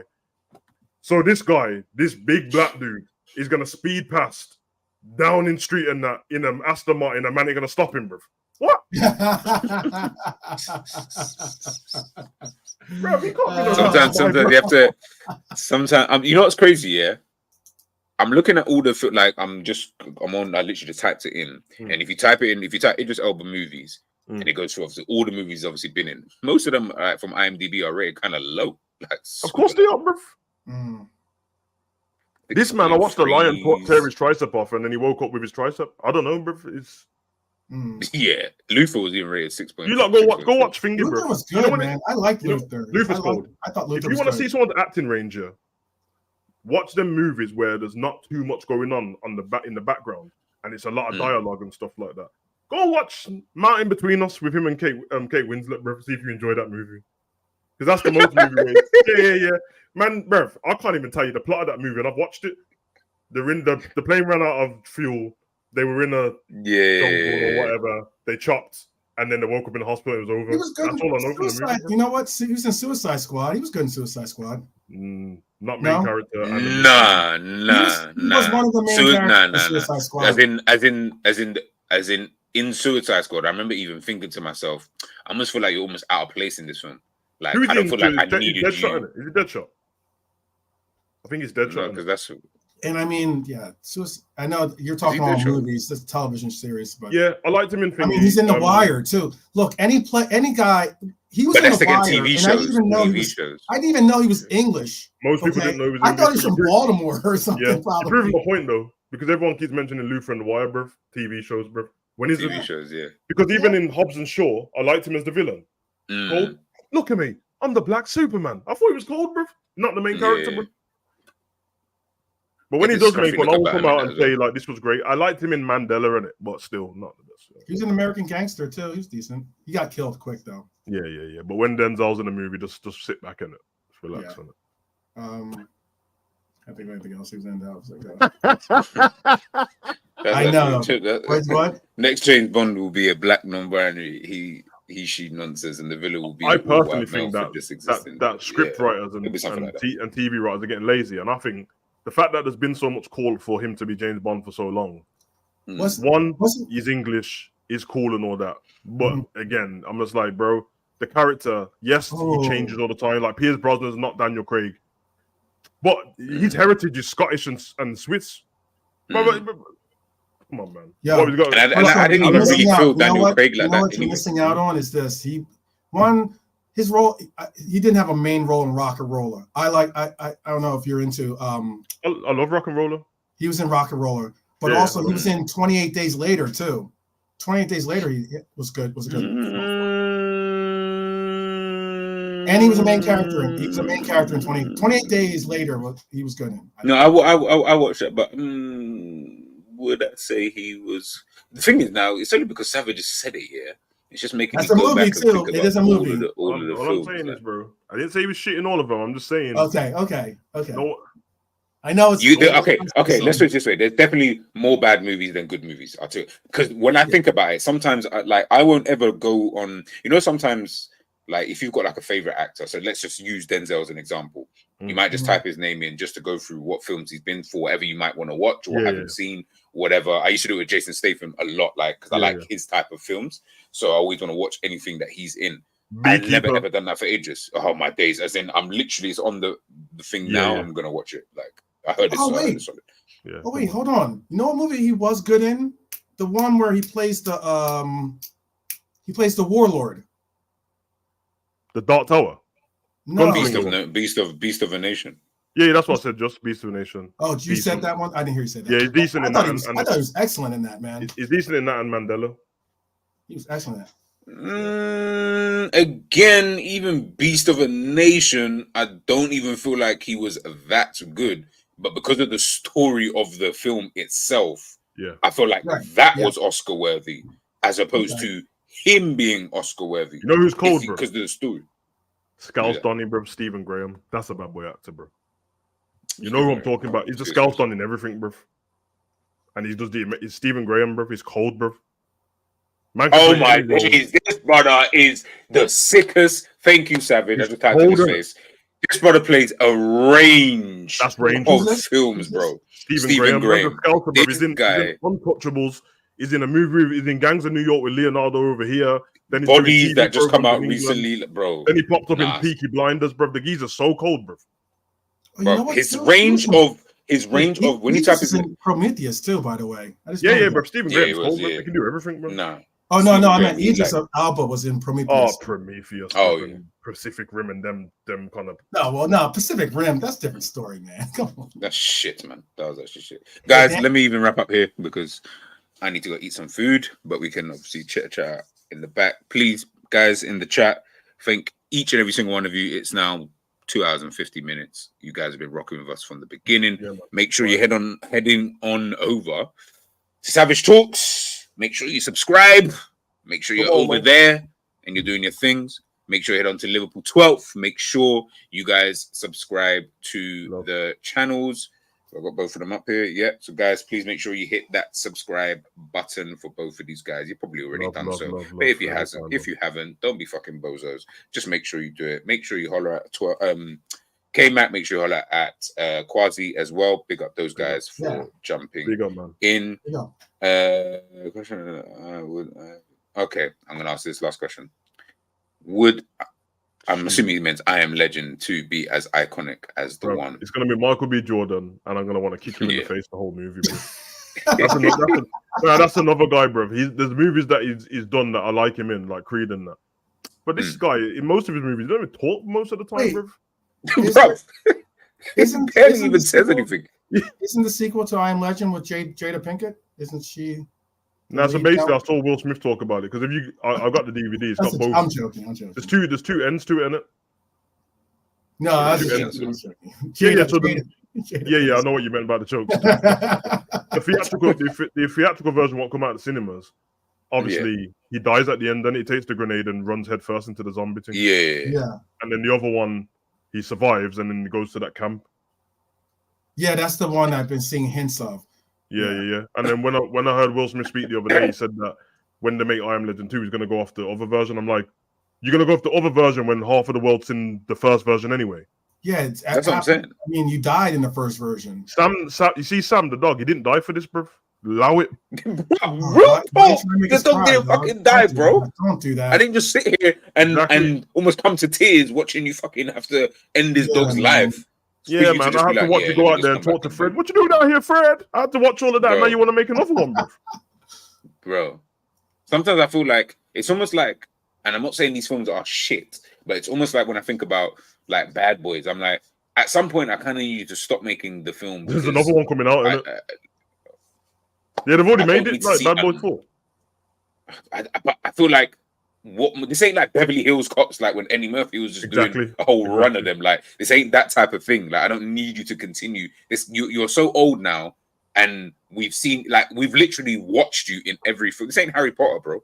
I don't need to see you go from. Bro, the thing is, the problem is I respect all of them so much that I'm like, you're better than this. Then you can leave. But that's what I'm saying. That's what I'm saying. And then go make better movies, bro. Like what? Exactly. Make better films, bro. Like you. Because you know what's gonna happen next, bro? They'll tell us that there's a training day too, bro, and then I won't even. Bro, they'll be like, oh yeah, he got shot up. He didn't really die when he got shot up against the car. A black van came, picked him up, took all the bullets out, and that used some Vin Diesel juice on him and made him back. Do you know what's so bad, Savage? Everything you're saying, I can fully see happening in that actually being a bro, the death of movies is watch when Fast and Furious 15 comes out, bro, because they ain't gonna stop. No, they don't need to stop because the plot. Remember, he's got a child. The plot is when his child gets older, he's gonna avenge Vin Diesel's death, which is gonna happen in the next I don't know. Hey, Vin Diesel can't die. He's like Undertaker, bro. He can't die. Bro, we're gonna think he dies, and he's gonna go away for like 3 films. Oh, you mean like his girlfriend Letty when we watched her die? Yeah, she came back. Or like the other Donnie, bro, from Tokyo Drift that came back 3 movies there. That came back. I was like, wait, or like Gal Gadot when she came back as well, bro. They've all died and all came back. Yeah. It's actually true. Don't get me It's started. actually true that they've all died, and just somehow you're like, oh my god, he's come back. Like, listen, man, you man know that The Rock is my guy, and Dwayne Johnson my guy. But from when I saw him in Fast and Furious 6, I saw him catch a torpedo with his hand and dash it back at man. I said, nah, I'm done, bro. They were on ice. They shot the torpedo at him. He grabbed it, said, fuck it, have it back, bro. And then he said, yeah. I was like, this is. I understand. And the cast came off, bro. Nah, bro, I can't do this, bro. When I saw that, I was thinking to myself, the thing is, I understand you do certain things for effect, and I get all of that, but when we've gone above and beyond this now, like, 12-man patrol, you know, bro. Man said, I'm Idris Elba, bro. I have to let the record know, I like Idris Elba, bro, just like his movies. They're just not that good. Guys, big up everyone in the chat. Love to everybody. Anyways, and make sure you guys keep your notifications on. I might do another stream tomorrow. Let's just see what time I finish work. If the guys are available, then we can get into it. If not, just keep your notifications on. And hopefully I'll see you guys soon. Take care. Peace. 1.